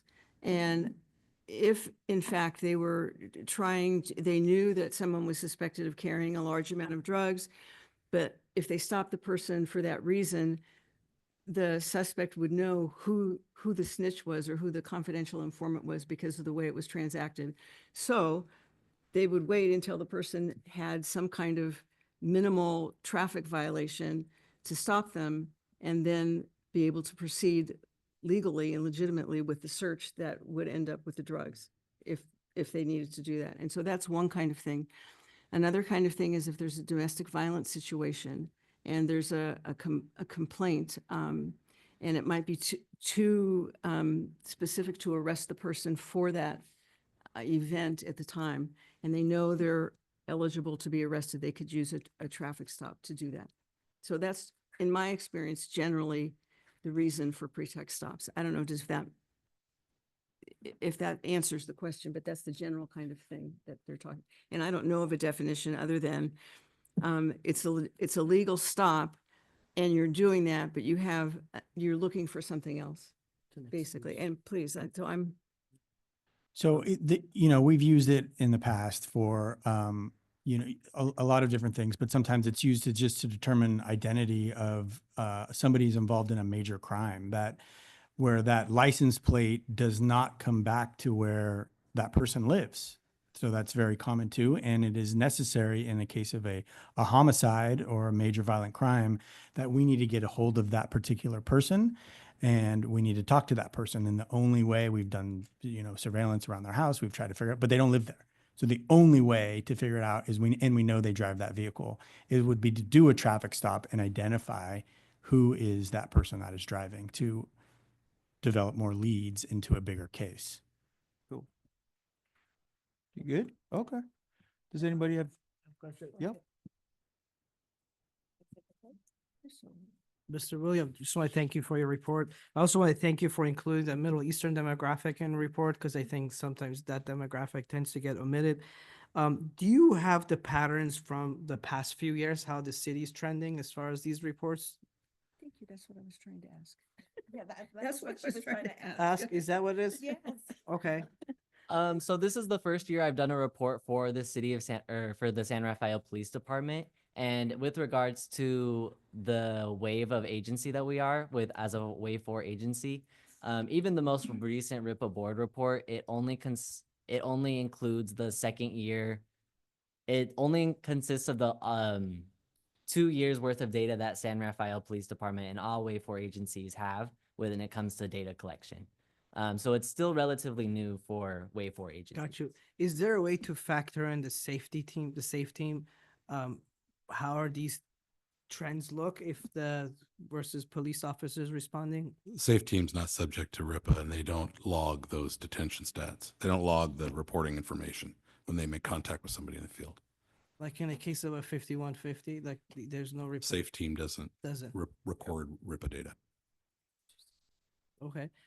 And then you shared some statistics about 87% commute from outside to San Rafael. What's that? Yeah, 87.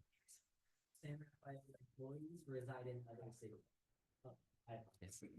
87% of San Rafael employees reside in other cities, according to the San Rafael housing element. Got it. Just on the side note, makes more of an evidence for needing for affordable housing in San Rafael. Yeah. That's a whole other topic. I'll just keep it here. All right, thank you.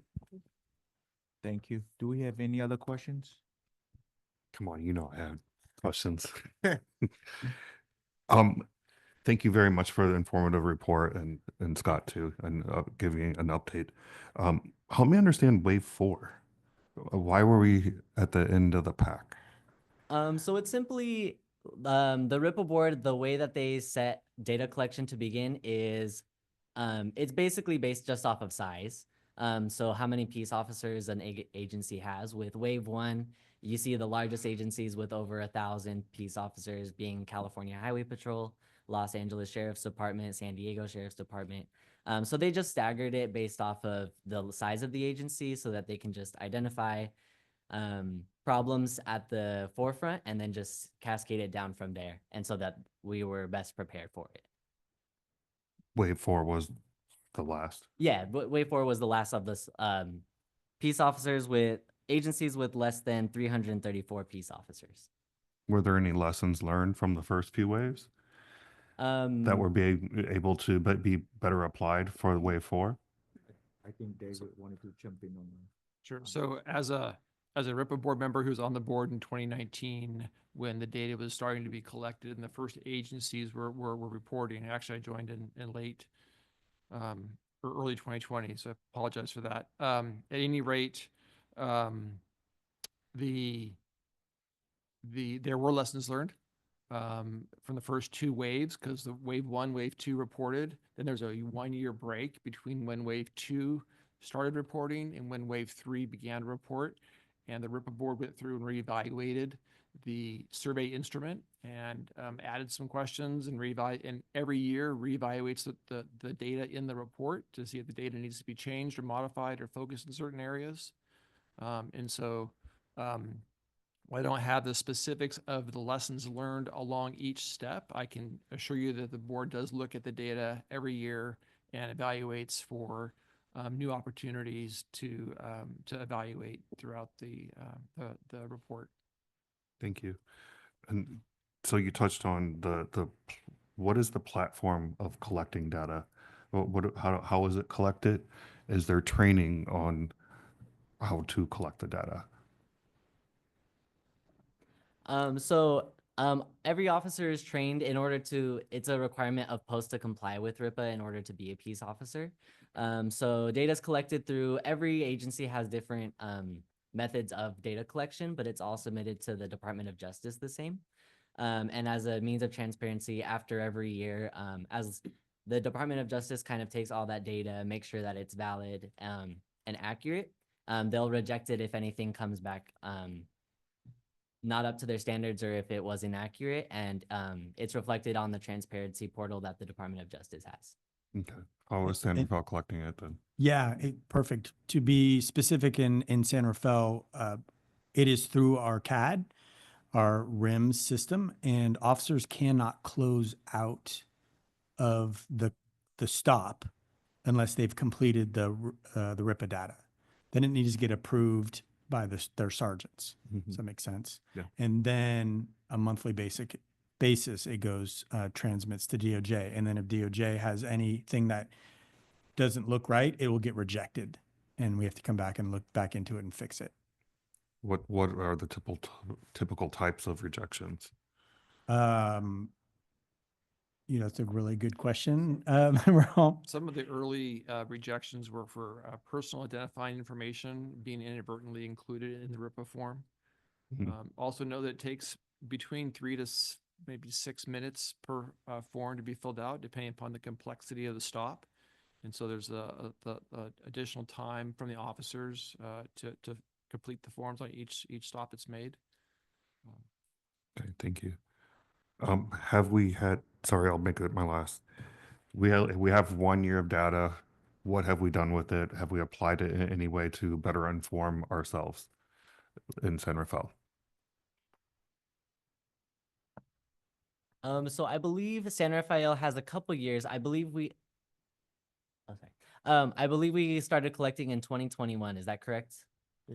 Yeah, we've been collecting for 4 years. Yeah. Yeah, so they have 4 years of data. And then this is my first report. I think a member of the San Rafael Police Department could speak more to efforts in the past. So we've been collecting the RIPA data since I've been here. We look at the data typically annually, but command staff may pull it at a more frequent interval, and it can inform our training decisions. It can inform potential, briefing discussion topics and things like that. But early on, I'd say the first couple of years, there, trending information, it was so new that we didn't really identify trending information. So we use the data really to as a platform for what training decisions we're going to make for the organization. Thank you. Any other questions? Yeah.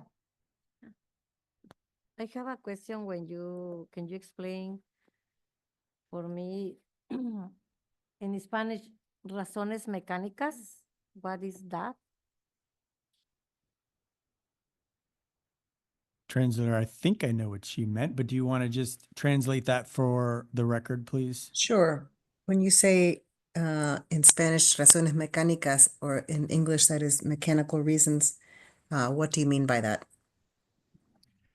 Go ahead, Scott. So that would be a mechanical violation would be a broken taillight, no headlights working. It could be Correct windshield. broken windshield. They're focused. I could tell you the laws became in effect for safety reasons.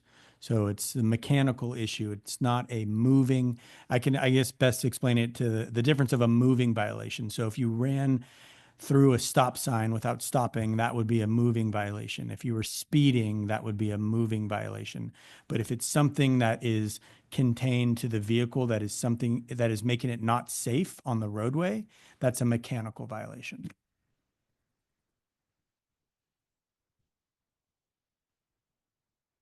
¿Cuál es la razón por la que más detienen a nuestra comunidad latina? Lo digo para cuando estamos en reuniones, hacerles recomendaciones que quizás ellos no saben y nosotros poderles decir que tengan más cuidado con su auto o a la hora de manejar. Gracias. Translator, could you? Yes. Can you tell me what the biggest reason is for the stops among the Latino population? When we're in a meeting, maybe we can make recommendations for the community to be careful when they're driving. Kyle, do you have that data? What would be the most common stops among Hispanic or Latinx? I have a reason for contact for Hispanic and Latinx, that's sitting at 62.8%. I don't know if it's broken out. I guess my question to Kyle is it broken out like per specific stopped. Is there a way that we can find out what is the reason? I'm going to that- interrupt you. So Kyle won't have it, but we have it. So if it's in the interest of this committee for us to produce a report based on that, we can pull that data based on citations issued. Yes. Yes, but we got to do the work. So you got to decide what you want, and then we'll do our best to produce that. Thank you. You're welcome. I would consider it in the context of the recommendations that you provide when we wrap up. Yes. I think member Ruiz raises a good question here, because when I look at this graph carefully, the Latino demographic gets the least warning, high citation, the arrests are somewhat things. So I am curious to, if there's, I'm sure all demographics are important to look at, but specifically this one seems to be more of giving where we look, where we reside. It's be interesting to kind of zero in to see what is some specific of these mechanical tickets or something. We can see what they are so we can inform or do some education around this so it could be preventable and kind of, it'd probably be better for the city because they don't have to spend enough time, pulling these people over, and also to build more trust with them. So I wanted to kind of strengthen and highlight what she's asking. So hopefully we can get that soon, whenever I know you gotta do your time on it. Do you have any other questions? Thank you for answering those questions. And if you, for the committee members and also for the public too, like if you have more questions, please send them in. We'll be happy, the staff will be happy to look into it. They'll bring it to us. We'll see what we can do about it. Okay? So right now, Chair Tokalahi, sorry to interrupt. Can we take 30 seconds? We do not need to take a break, just to toggle the interpreters. okay. Please, thank you. Less than 30 seconds.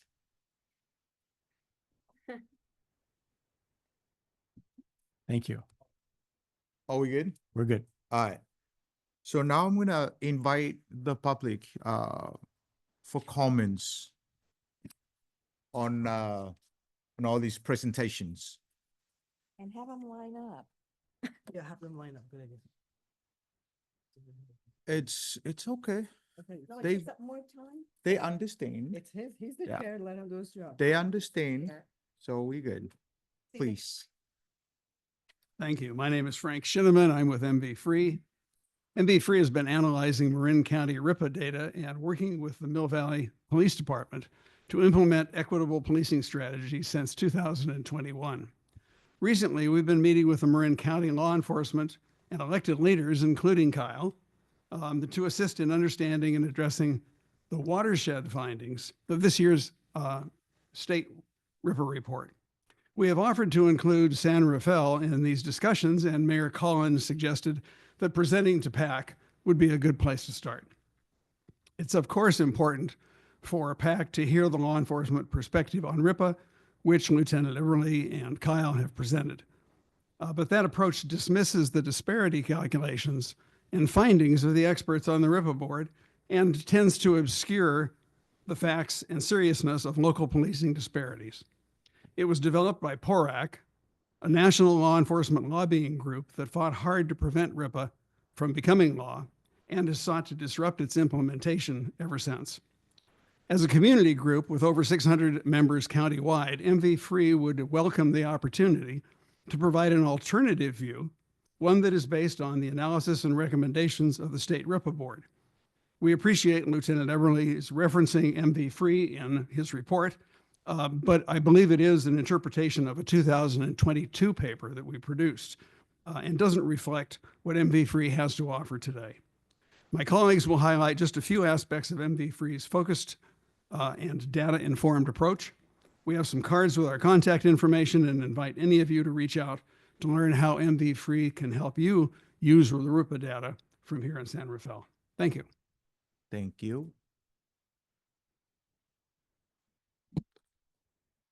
Excuse me, Tammy Edmondson, also from MV Free.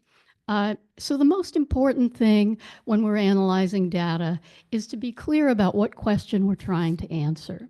With this RIPA data, what we really want to know first and foremost is, does the data reliably show that Black and Latinx people in San Rafael experience significantly higher rates of policing than white people?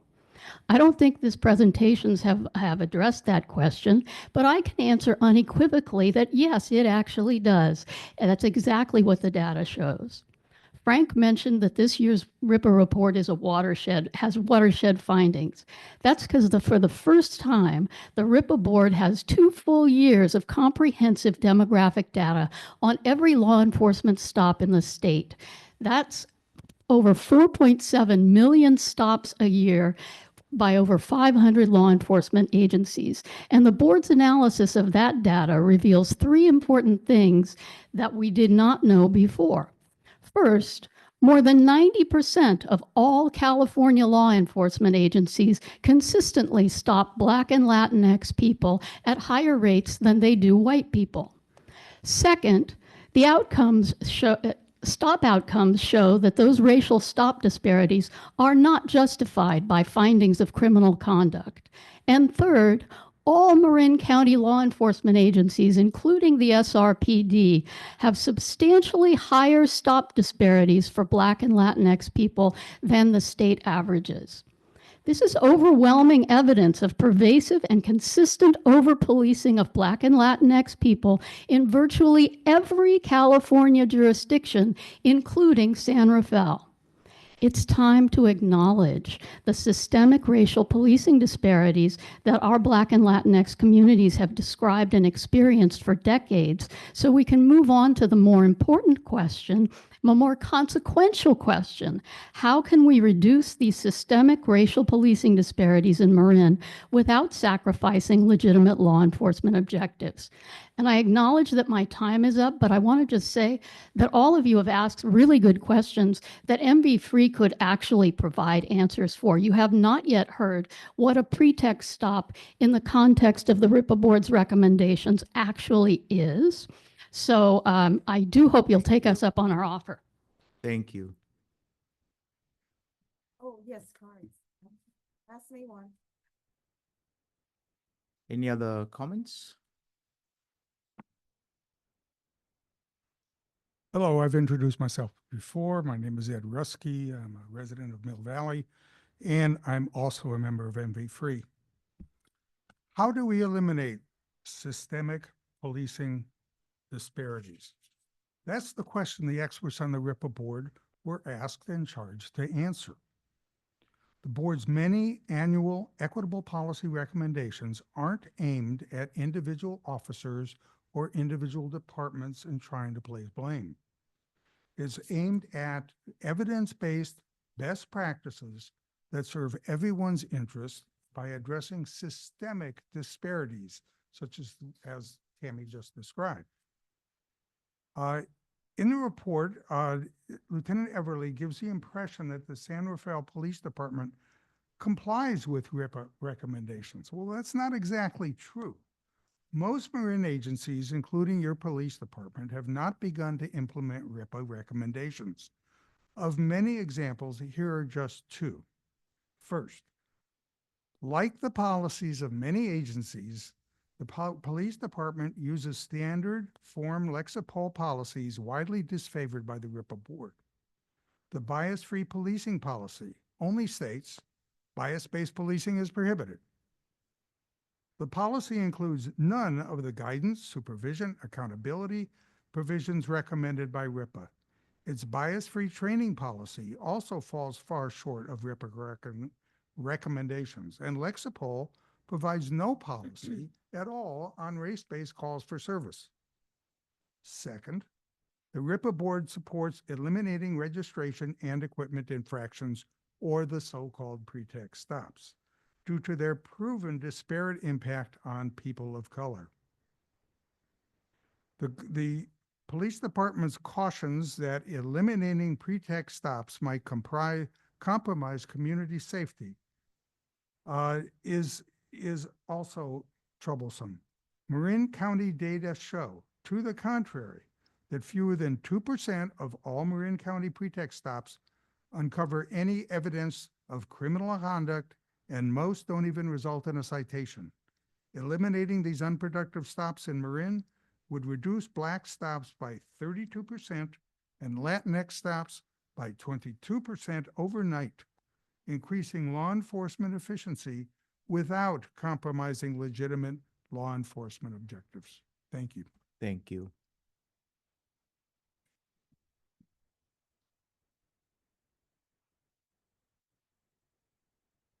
Hi, my name is Nanette Zavala, and I'm also with MV Free. I'm here to ask you and the San Rafael Police Department, as well as the City of San Rafael, to really keep your eyes on the prize. The purpose of RIPA is not to prosecute or to defend the San Rafael Police Department or police in general. The purpose of RIPA is to identify and eliminate needless danger, pain, and suffering in our communities. As a white appearing Latina, red lights in my rearview mirror simply cause me to wonder what I may have done wrong. But for my darker complected Mexican family members, and especially for my Black neighbors, a police stop lands very differently for them because they're also bracing themselves for what might happen next to them. The sad fact is that police in the United States kill an average of 3 people every day.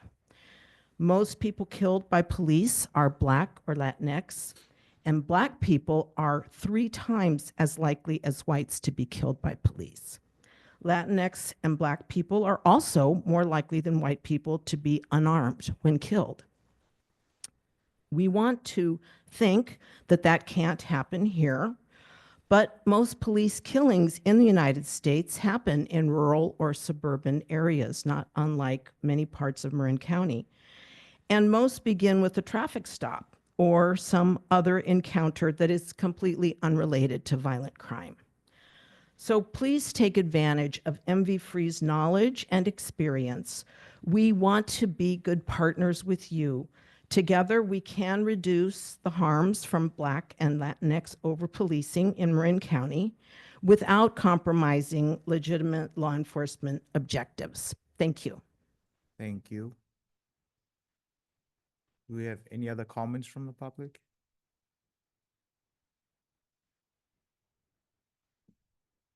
Again. The presentation that was given with all of the data seemed very extensive and thorough. However, it was a blatant example of data presented without transparency and presented in a grossly inaccurate manner in terms of being representative of reality. If you take the raw data on its face, it projects one analysis. However, this is extremely skewed projection.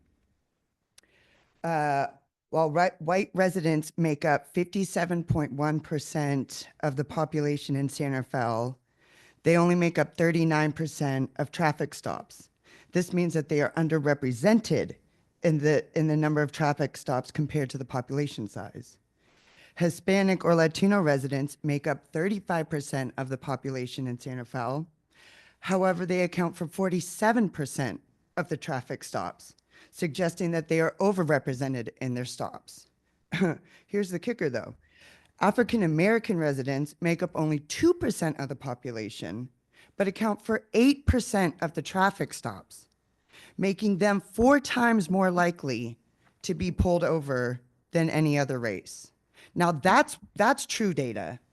The data that was presented is grossly inaccurate of what's going on in real life. Number 2, I think it was said that only 2% of officers said that they were able to identify race of individuals prior to a stop. I would find it highly unlikely that an officer would actually admit to the fact that they were able to identify the race of an individual prior to a stop due to the questions that could be raised about racial targeting.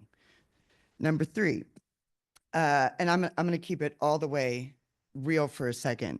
I grew up privileged. I'm white, I'm Catholic, I'm from the middle class in Marin. It is what it is. However, with my lived experience, I have seen firsthand racial targeting and discrimination. I have seen firsthand blatant disregard for constitutional rights for people of color. And to be completely honest, the stuff that I've witnessed and experienced are things that I would have honestly questioned the validity to prior to my lived experience. I would have thought that there's some type of exaggeration or, you know, and I'm ashamed to say this, but my initial reaction would have been, it's probably not that bad. It is that bad. And I'm not just saying that because of data and numbers. I'm saying that because I have seen it for myself. I have 2 biracial children.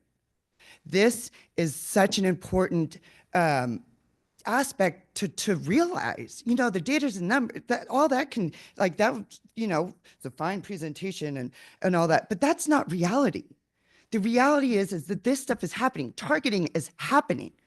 Racial bias is in our community, in the law enforcement community. Thank you. And my last point, and I'm sorry, but when calls are made, people aren't simply saying, oh, I see a man of color walking down the street.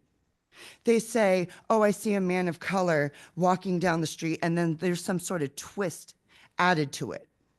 And those are the calls. There's some procedure or whatever to flag certain calls that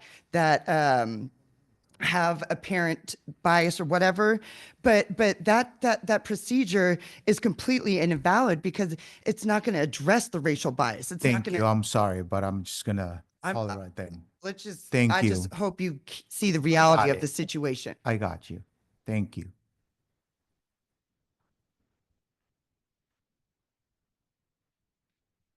Another example of why we need more time. That was 5 minutes. Yeah. That was long, but you know the energy's there, right? You know you can silence us if you want. Just be careful. So, okay. So data. I don't know if you all went to grad school and did all this stuff with data, but data could be. You could manipulate data to say whatever you want, right? So just take this with a grain of salt, right? Like what was said. It's like they're gonna take the data and they're gonna make their changes, right? Well, then just don't report it, and then we don't have to have problems, right? We don't have to make changes, right? So just be careful. Ask good questions. Ask questions that you're not seeing on the report, and you know. Ultimately, why is this data even being collected, and who's asking for it, and so forth and so on. You know, it's been said in this room during city council meetings that not all jurisdictions in the city of San Rafael are policed at the same rate, right? Where there's crime, there's more police, right? If you look for bad, you're gonna find it, right? I think we all know that. Nobody here was born yesterday, so. Again, you know, looking at the institutions, you know, I encourage you, go to the police trainings where they are training these people, but don't go to the first one where they just introduce themselves and they pat each other on the back kind of thing. Go through that process with them, and you will learn about how people are looking at other people kind of thing, because it's not how I look at you and it's not how you look at me. Again, you're a criminal until otherwise proven. Okay. I wonder about DUI checkpoints, sobriety checkpoints, if that's being taken here, and what the results are there.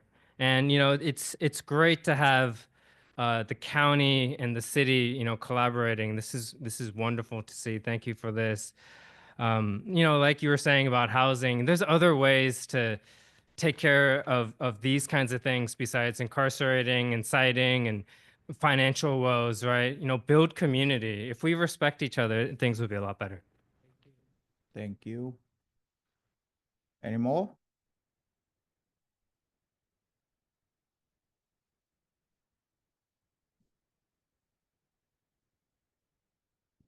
First of all, Frank Shinneman and I are respectively current and former board members of the Youth Transforming Justice. And we have 70% of the kids that we help are Latino. And that's a recent shift because the city of San Rafael stopped doing a summer camp and took all that money and stuck it into the police department and leaving those kids needing help from the nonprofit. That 70% figure, as you recall, is also the number of Latinos percentage who are most hurt by the stings that are run by the San Rafael police. The thing I want you guys to take away from it is this, is that there's a lot of training that goes on for police officers, a lot of good training, as Scott's pointed out. But I would urge you to do this. There's an excellent book by Malcolm Gladwell called Talking to Strangers, which depicts a number of the different types of situations that we've heard about, both calls for service and stops. And the book describes how officers are trained and the evolution of their training over the years. And Talking to Strangers, think about it, is how a police officer addresses someone that they don't know. They're talking to a stranger. And so what happened, unfortunately, in some of these cases, the people were killed, and in some cases they were not. But the book will give you a good idea of more of what the issue that you're trying to address here. Thank you. Thank you.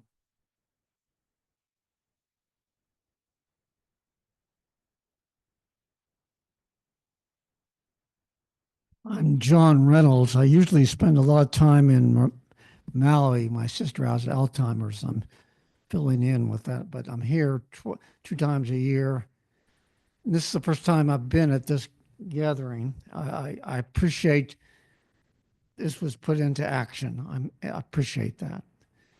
That's very good. And we're talking about data. That's fine.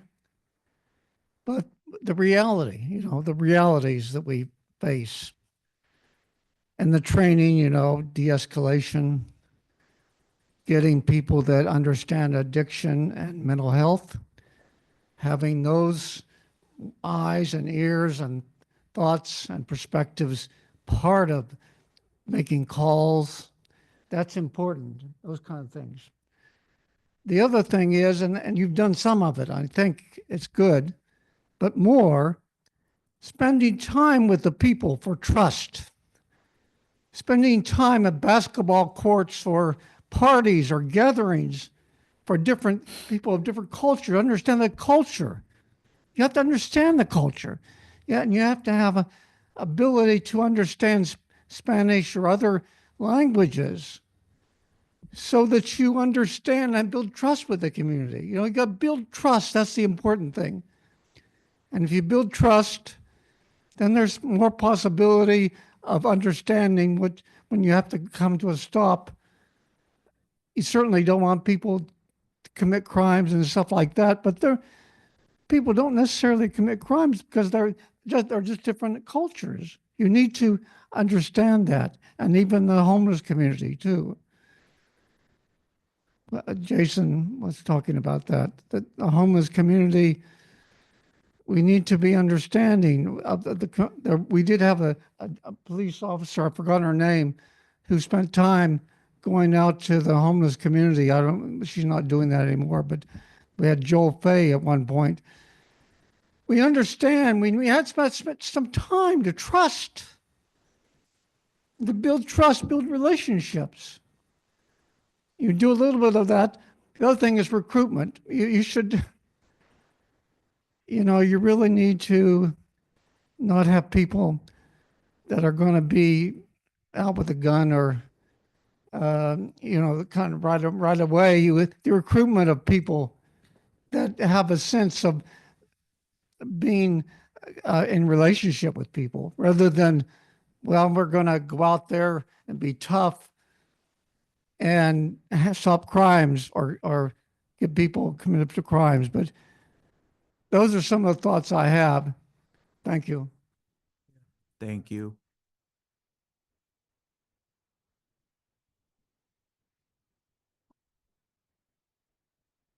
Now you know why there's so many people in the room. We came to talk about this. So circling back to my opening comment, I wanted to say this presentation was given from a law enforcement perspective, not from a community perspective, one that they might give to command staff or other people in law enforcement. And they didn't talk about why the law went into place because Black and brown people are being over-policed. And so when Darlin says, please let us know what mechanical violations Latino people are being pulled over for so we can do education, we have to stop and think about the definition that Lieutenant Eberly gave us for pretext stops, which was we're looking for a reason to pull them over for an unrelated investigative motive. So they don't want to teach the Latino community what violations to correct because then they don't have a reason to pull them over. So again, beyond the mandates for RIPA, collecting the data, what have we done? We all know that Julio Jimenez Lopez, if he had been a white man with two white friends, drinking beer next to the community garden, not bothering anyone, he would not have been brutally beaten like he was. We know the parents that have their red tumblers at Little League games drinking beer the police don't roll up with attitude and ask them what they're doing. So again, Scott listed off a list of trainings that people go to because of RIPA. What are the key performance indicators? What has changed because of these trainings? Is there less bias? How are we measuring that? Because just going to a training doesn't do anything. We don't know that that's making police we're never going to eliminate biases, but we need them to not act on those biases. That's the trick, right? We all have biases. Our brains all make instant reactions to things. Pretext stops are like, oh, that looks like someone who might be up to no good. Oh, look, they have a broken tail light. Let's pull them over and find out if they are, right? And we all know who looks like they're up to no good based on this data. And just like Sarah said, I did the same thing. I was like, so in this presentation, we're comparing ourselves to the state, but we're not saying only 39% of people pulled over are white while they make up 57% of our community, or that 47% of the stops are Latinos, even though they're only 34.7% of our community, or that 2.3% of our community is Black, but 8% are getting pulled over. If any of us are thinking that they don't know the race of the folks before they pull them over, you're kidding yourselves. So please ask them for reports. What are people being pulled over for? This is an area that's really an inequity in our community, and I hope that you all will double down on this and ask for some. The chief has said he'll make reports. So think about what you would like to see, and also think about holding them accountable to reducing the over-policing of Black and brown, poor, and people with disabilities, because imagine if you have all of those things. Thank you. Thank you. Any other comments?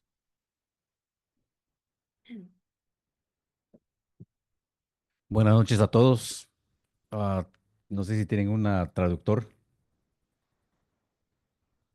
Do you guys have a translator? Okay. Es muy preocupante cómo es que se dan estas situaciones reales en nuestra comunidad.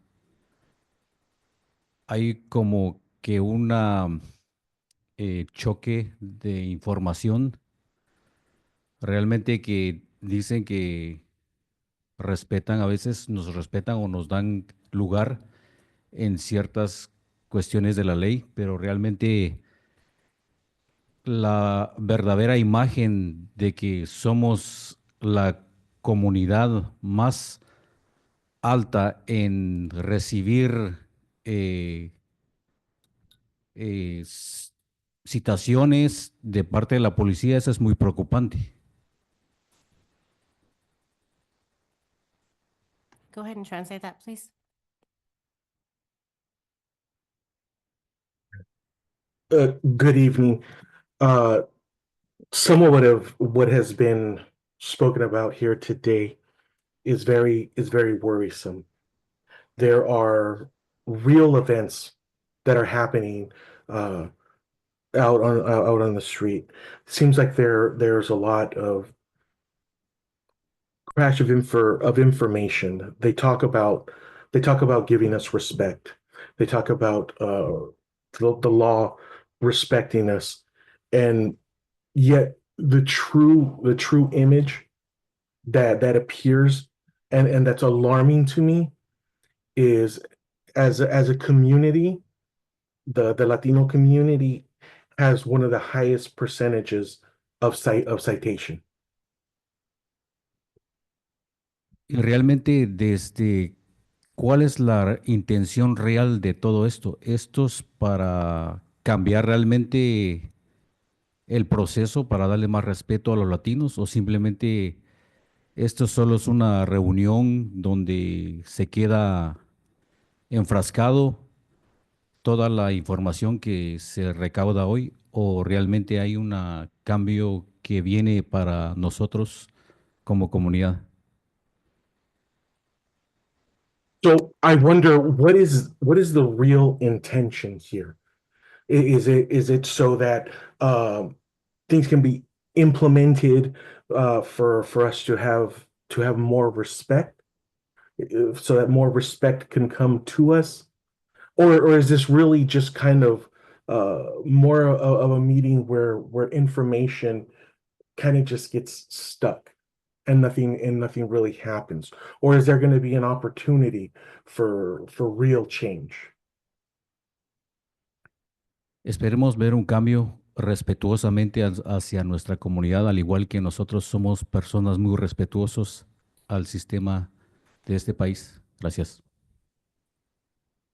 We are hoping to see a respectful change. We are respectful members of this community, and we are hoping that we can see a change for betterment or for improvement. Thank you.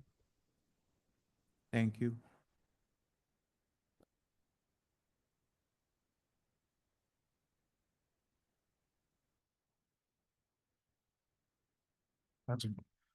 That's a great question. Change. We get a little bit of change, some movement.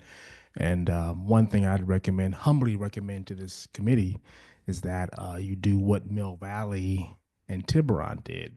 They, the city council created resolutions to say when they get calls saying from their residents regarding, was that proxy by, what do we call that? Bias by proxy. Whenever they get calls saying, hey, there's a black man in my neighborhood, hey, there's a Latin guy in my neighborhood, they said they're not going to go. They're not going to go to those calls because we know what Marin's about. We know how Marin operates. I get a call again. So I would humbly ask that you make your recommendation, vote on it, that you ask city council to vote on it, so San Rafael cops do not go to those calls. Regarding pretext stops, I'm born and raised in Marin City, California, Marin City, down the road. I was raised in the 80s. The 80s were, it was guns, not literally, but guns a-blazing. It was all hands on deck, pull you over at all across the nation, right? But we're in Marin City, but some of the highest numbers in the state are here in Marin County. Highest numbers in the state is the reason why we are the most inequitable county in California. The data I pulled from your office, Ms. Kamina, your office has been terrible for decades. These officers, these departments were pulling folks over from Marin City in the canal and parts of Novato, and your office will go right through with it. Your department will go right through with jailing and imprisoning Black and brown. Pretext stops here in Marin County I tell you, in the 80s and 90s, human rights violations, civil rights violations were some of the highest, if not the highest, in the state of California. You know why? Because here in Marin, when we have these things happen, people have this aura around the state. All is well in Marin County. All is well in Marin County. And the civil rights lawyers don't show up in Marin City. They don't show up in the canal. The bigger cities, when things happen, the civil rights lawyers, they show up. I'm gonna end it here. But in Marin City and the canal, they just don't show up. Is why these departments would hammer hard on the canal in Marin City, including the DA's office. Hard, hard, hard. And the voices weren't heard. So I thank you all for being here today. I appreciate you for listening. And my last statement is, I humbly ask that you consider a resolution for the bias by proxy and not going to those calls. Thank you. Thank you. I think that's all from the public, huh?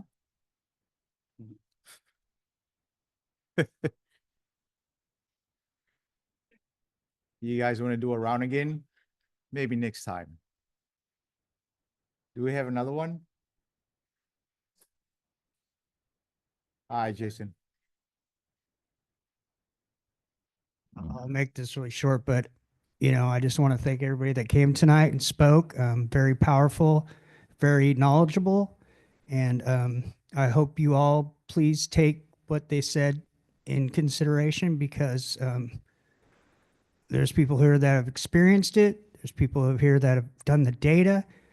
There's people here that want to see change, and to the police department, just make it stop. Just stop doing it. It's very easy. It's a lot easier than you think. When you say you pull people over for pretextual stops because you're investigating them, that's a very small percentage. But what the data shows, it's a very large percentage. And so you can't be investigating that many people. So, just don't do it. You can change. It can happen. Change is possible. So thank you for your time. Thank you, Jason. Thank you, everyone. I'm going to close public comments. I want to come back to the staff. Any of the staff members, to see if you have any reply.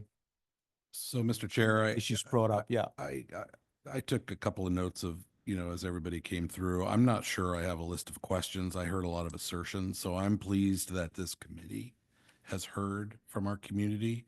I would just encourage you all to process your potential recommendations based on what you heard. Okay. Unless there's something, Mr. Chair, that you or any of the committee members want us to address directly. Does anybody else from the staff? No? We good? Okay, I'm going to come back to the committee. So this is with the committee. After listening to all the three presentations, and there's also a lot of informations from the public, like really good questions, some really deep comments, recommendations. We hear everything. We heard you guys. We give you guys a lot of time too. I'm just playing nice. Just so, because we respect your time by giving you extra, because we want to hear what you have to say. And as a chairperson, I'm going to work with you guys to make sure that what you are concerned with is something that will drive us, this committee. Not just me as a person or as a chairperson, but as a committee. We're taking everything from the public comments and we're working with the staff to come up with whatever we have or we could to make sure that we address some of those issues. With that, I want to come back to the committee members for comments. After hearing all these, take it in. I know it's a lot. It's been a long night, but we want to make sure we get through all these. And if something with that we don't finish tonight, type it in, send it to the staff, and then we'll discuss it. Yeah? But I'm gonna come back to the committee members for comments. Yeah? Whoever's ready. Yeah. Well, thank you. I appreciate all the comments that were made, and I want to thank you for your presentation. And I did not come away from your report thinking that there wasn't more stops and more activity with the Black and Latinx community. I mean, I got the drift from what you were saying, and so I agree with what the audience is saying, but I just wanted you to know that I did understand that from your report. Thank you. Any other comments? Please? Yeah. I have a Yes. comment. I think what makes this panel strong is how diverse it is. And for some of us, English is a second language, even for me.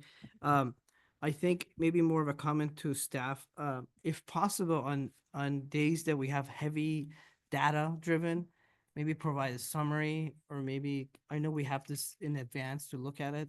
Sometimes it could get lost. There's a lot of numbers, and I think if there's a way where we can find a way to digest these, if there's a summary or somehow, yeah, I don't know what that would look like, but I just want to kind of bring that to attention, saying it'd be beneficial to kind of find a way that it can be presented in a way that's not so heavy data.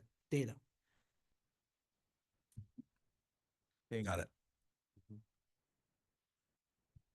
So Chair, I have Yeah. a comment.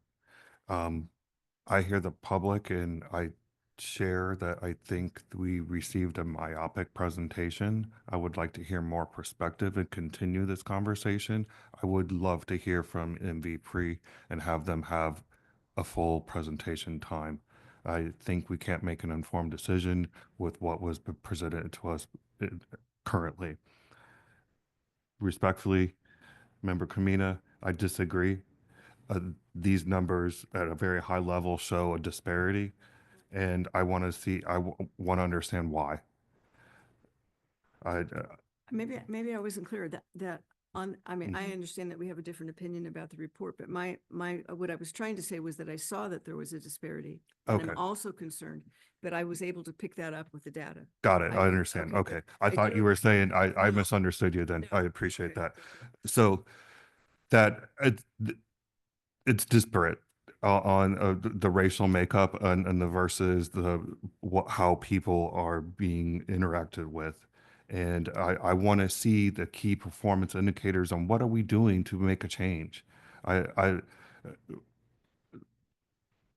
That's the biggest thing I'm really after. The whole point of data collection is to create performance indicators to drive home what we want to achieve. The data presented shows me that it's an inequitable manner that we're policing our community based on the demographics. I'm a little concerned about the want of context and how it was my perception that more context that needs to be added to this data to better represent it. I would disagree. I think data is just data, and we should just take it for its face value. It has value, and I see where it's as. I hope it is my recommendation that we continue this conversation and we have more perspectives put before us. Thank you. Lux? Your turn. Thank you for the reports, and thank you for the perspectives, and thank you for answering our questions to the degree that you were able. I would like to make a recommendation that the report that Chief Spiller said that you could provide, you said you could provide the report with the specifics. Is that something that could be done within, like a brief summary, not a lengthy presentation, but a brief I don't summary? know. So it depends on, I could put something together and it might not meet your needs. So I think I would recommend that we have a conversation with the chair offline. Okay. Identify what it is that you want. Okay, And we could figure out at what okay. time frame we could Okay. produce that for you. Okay, so my recommendation from the feedback that we've gotten from the community, two requests. One is the report from Chief Spiller. The second is the report from, what is it, Mill Valley Free as a presentation. And what was your recommendation of what your recommendation, what you requested? Yes, yes. And that we have those as new business for next month if possible, rather than putting it off for 3 months until we can fit it in. No, we need to follow up fairly quickly to what the community has raised for us. So, so that consideration is whatever is planned for next month. If you've already planned or scheduled for next month, the consideration would be if that could be postponed, so we follow up on this important topic. I just want to come back to you because I wanted to make sure I got everything that you put in. Your recommendations have 3, right? Yes, You requested a report from the police chief on what? that was on the racial, what was it? Remember, The request was on mechanical violations by race.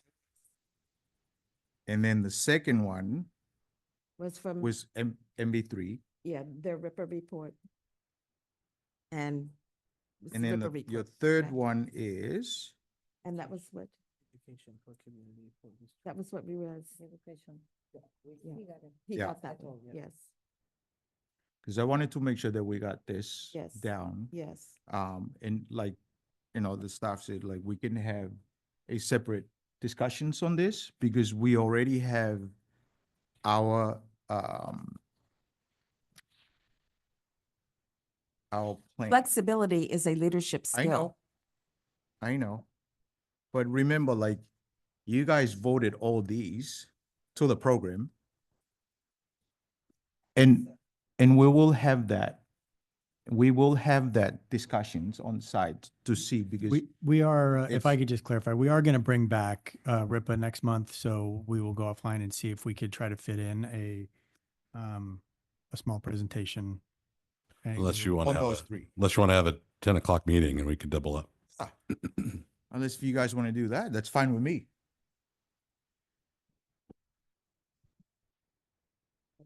Yeah, we got it down. Any other comments? No? I do have some comments. I'm just gonna try and sum it up. I know there's a lot. There's a lot of good stuff that you guys brought forward for us, and we all make notes. We're gonna try and work on it. I heard we need more community engagement, not just the trainings. We need a lot of other methods of community engagement. And the reason why I'm looking at the gentleman who traveled twice just to be here and just happened to be here on the, his first time on the meeting, speaking about building trust with the community. And this is one of the core reason why we have this is the committee is to get out there and build trust with the communities, wherever you at or who you work with outside of this committee. Like, that's what we should do, like build trust with the communities, bring those in, like what we talked about, like talk to them about it. Some people might not access computers, but they have questions, talk to those people. If you have to write it down and bring it to us. That's our job. Like, we work for the communities. Bring those in, we work with them. There's a lot of that. There's a lot also define the purpose for us to understand the purpose of RIPA. I think there's, like you said, you are going to bring it back. Yes, that's good. But also for the committee members, dig in a little bit more, in your own time, read it again and again, do some research, ask questions, ask good questions, Um, I'm going to stop with that because there's a lot of good stuff. I also wanted to thank the team, the MV3 team from Mill Valley. Thank you for coming out. We heard you guys loud and clear.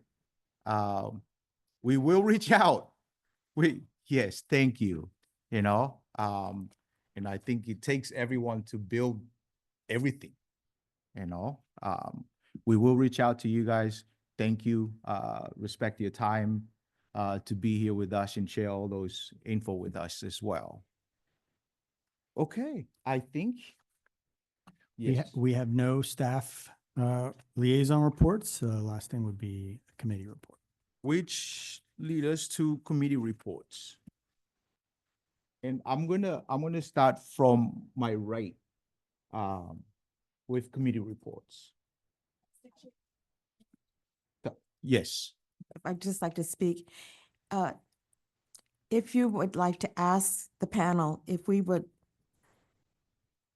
not give our reports for the sake of time, just as as an ask, or if we feel we need to really give the reports, to give them, because I'm looking at the time.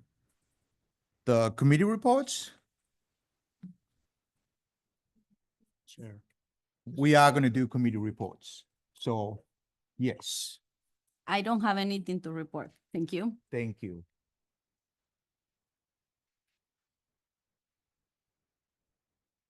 Chair, I have one thing to report. Last week, I attended the Sun Valley Neighborhood Association's annual meeting. There was a robust presentation on fire safety matters. When it came to time for open discussion among everyone present, it was a very full room, at least 100 people at the Rotary Club. I would add that the number one topic of conversation was traffic safety and speeding and stop sign violations within the Sun Valley neighborhood. It was the biggest point of topic and concern with community members there. I asked that panel before us that we do reconsider talking about traffic safety at some point. Thank you. Just a quick, tomorrow is the first day of spring. It's always celebrates the Persian New Year. Just wanted to give a shout out to all the residents of Marin County and San Rafael for Persian New Year that's celebrated tomorrow. That's all. Happy New Year. I had a bit of a list, but I am going to shorten it in honor of Member Locks. I think what's important are two things. First, this is regarding the topic of school resource officers. I did have a conversation with the chair or the president of the San Rafael School Board, Carolina Martin. We had a very healthy conversation, and it was kind of just a reflection of what was presented here, that it would be nice to have an officer on campus if there's a crisis or a security issue so they can have a quick response.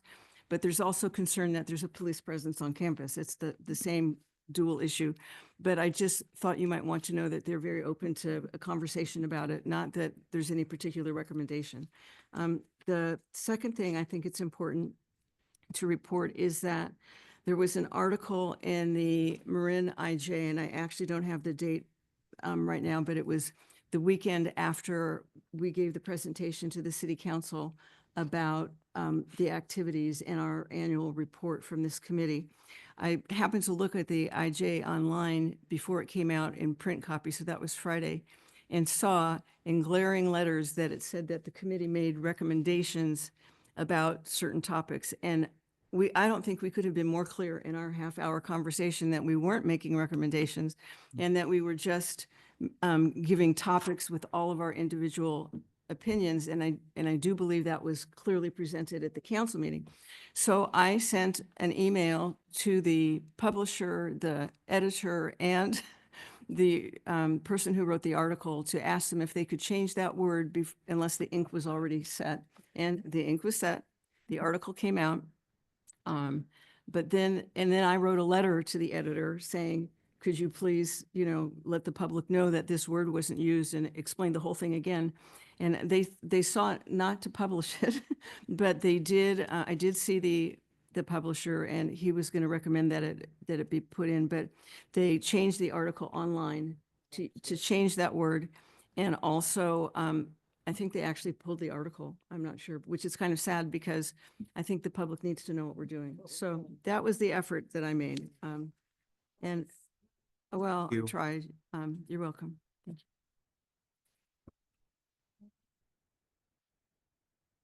I'm going to try in English. Yeah. Or more short. I attended a meeting on the San Rafael Church. Was about ICE. And the people assist 117 people. The most important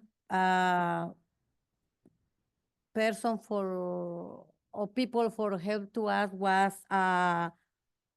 Roy De Leon, captain, John Carroll, superintendent from the district school, Dalma Suarez, legal aid of Marine, and Leslie Garcia y Adriana Cruz from school district. The people was so happy because when Roy explained the police don't going to work with ICE, people was more relaxed and was more people believe on the police in that time. But the most person for question was for Dalma Suarez about legal aid of Marine because they have a lot of question about the status migratory. Yeah. Yeah, the Yeah, immigration. immigration Yeah. status. And this is my apport for my community for this month, and I am so happy. And we are still working. My colleague Carla is working with us too. But thank you for the San Rafael Church and all the people involved in this meeting. We are constantly working with a lot of people from Latinos. And thank you so much. Thank you. Your English is perfect too. It's probably better than mine. I'll be real quick. 2 meetings I went to this month. The main one was the San Rafael City School Board, and I was in support of them pulling the resolution, which was pulled. It was an inappropriate one. It was based on political focus, and if it had gone into, if they had voted it in, I don't know what we would do. I had children that went through the San Rafael schools, grandchildren that went through the San Rafael schools, and I just could not go and make sure that it was pulled, and it was. That was March 11th. On March 14th, I was part of the VA protest rally on the Avenue of the Flags, and that's just a national issue that we are focusing locally, but nationally we need to be aware that stuff is not right. We all have to show up and speak up about these injustices. Thank you. Thank you. Those are wonderful reports. I got a few. We're not done yet. I'm using different platforms, especially with ICE, since it's a hot topic. We discussed it on the last meeting, and right throughout the month is like social media just blown up with everything about ICE. So I'm a board member at the MIC, Marine Interfaith community, and also there's a member of another board, and I'm using those 2 platforms, advocating really hard for us to target this, especially with Marine Interfaith, because a lot of our folks in the communities go to church, and my advocacy is for all those church leaders to use that platform. If you have to educate these people, do it. If you have to inform them, do it. Because they come to church every Sunday, you know, and they listen to these gatekeepers. So that's one thing that I know, like if I can't do it directly, whichever platform I can use, like I'll do it, you know. That's one. The other one, I've been working with the homeless population over the last 4 years, and I'm out there, even though I'm working in the East Bay, but that the homeless population to me is family, and I'm out there helping them and just listening to their stories, which relate to other issues that raised in this meeting, including ICE, helping a lot of folks, whether direct or indirect, you know, the schools. My daughter is 13 and I hope she's not watching this. The schools, they have, I think this was brought up the last time, that those high school kids, they have a way of communicating with each other through an phone app. And all of a sudden my 13-year-old brought that up to me, and I was like, good, let's sit down and you know, throw in some stuff. So we were using her to educate a lot of her friends about ICE. So which means like for us, like there's no limitation on how we can, on what we can do to help our folks in our communities, whether direct or indirect, whether you're part of it or you're not part of it. Just getting out there, or find those nerves, you know, I'll call it nerves. Find those nerves that connect to the issues that hit hard with the folks in our communities, and do what you can do, you know. There's no limit to that. I'm gonna finish with this one, which is, I think it's a step forward for a lot of the stuff that we talked about and we brought up before, working with young people, or including young people in everything that we do. So I wanted to share that the city has partnered with Youth Transforming Justice.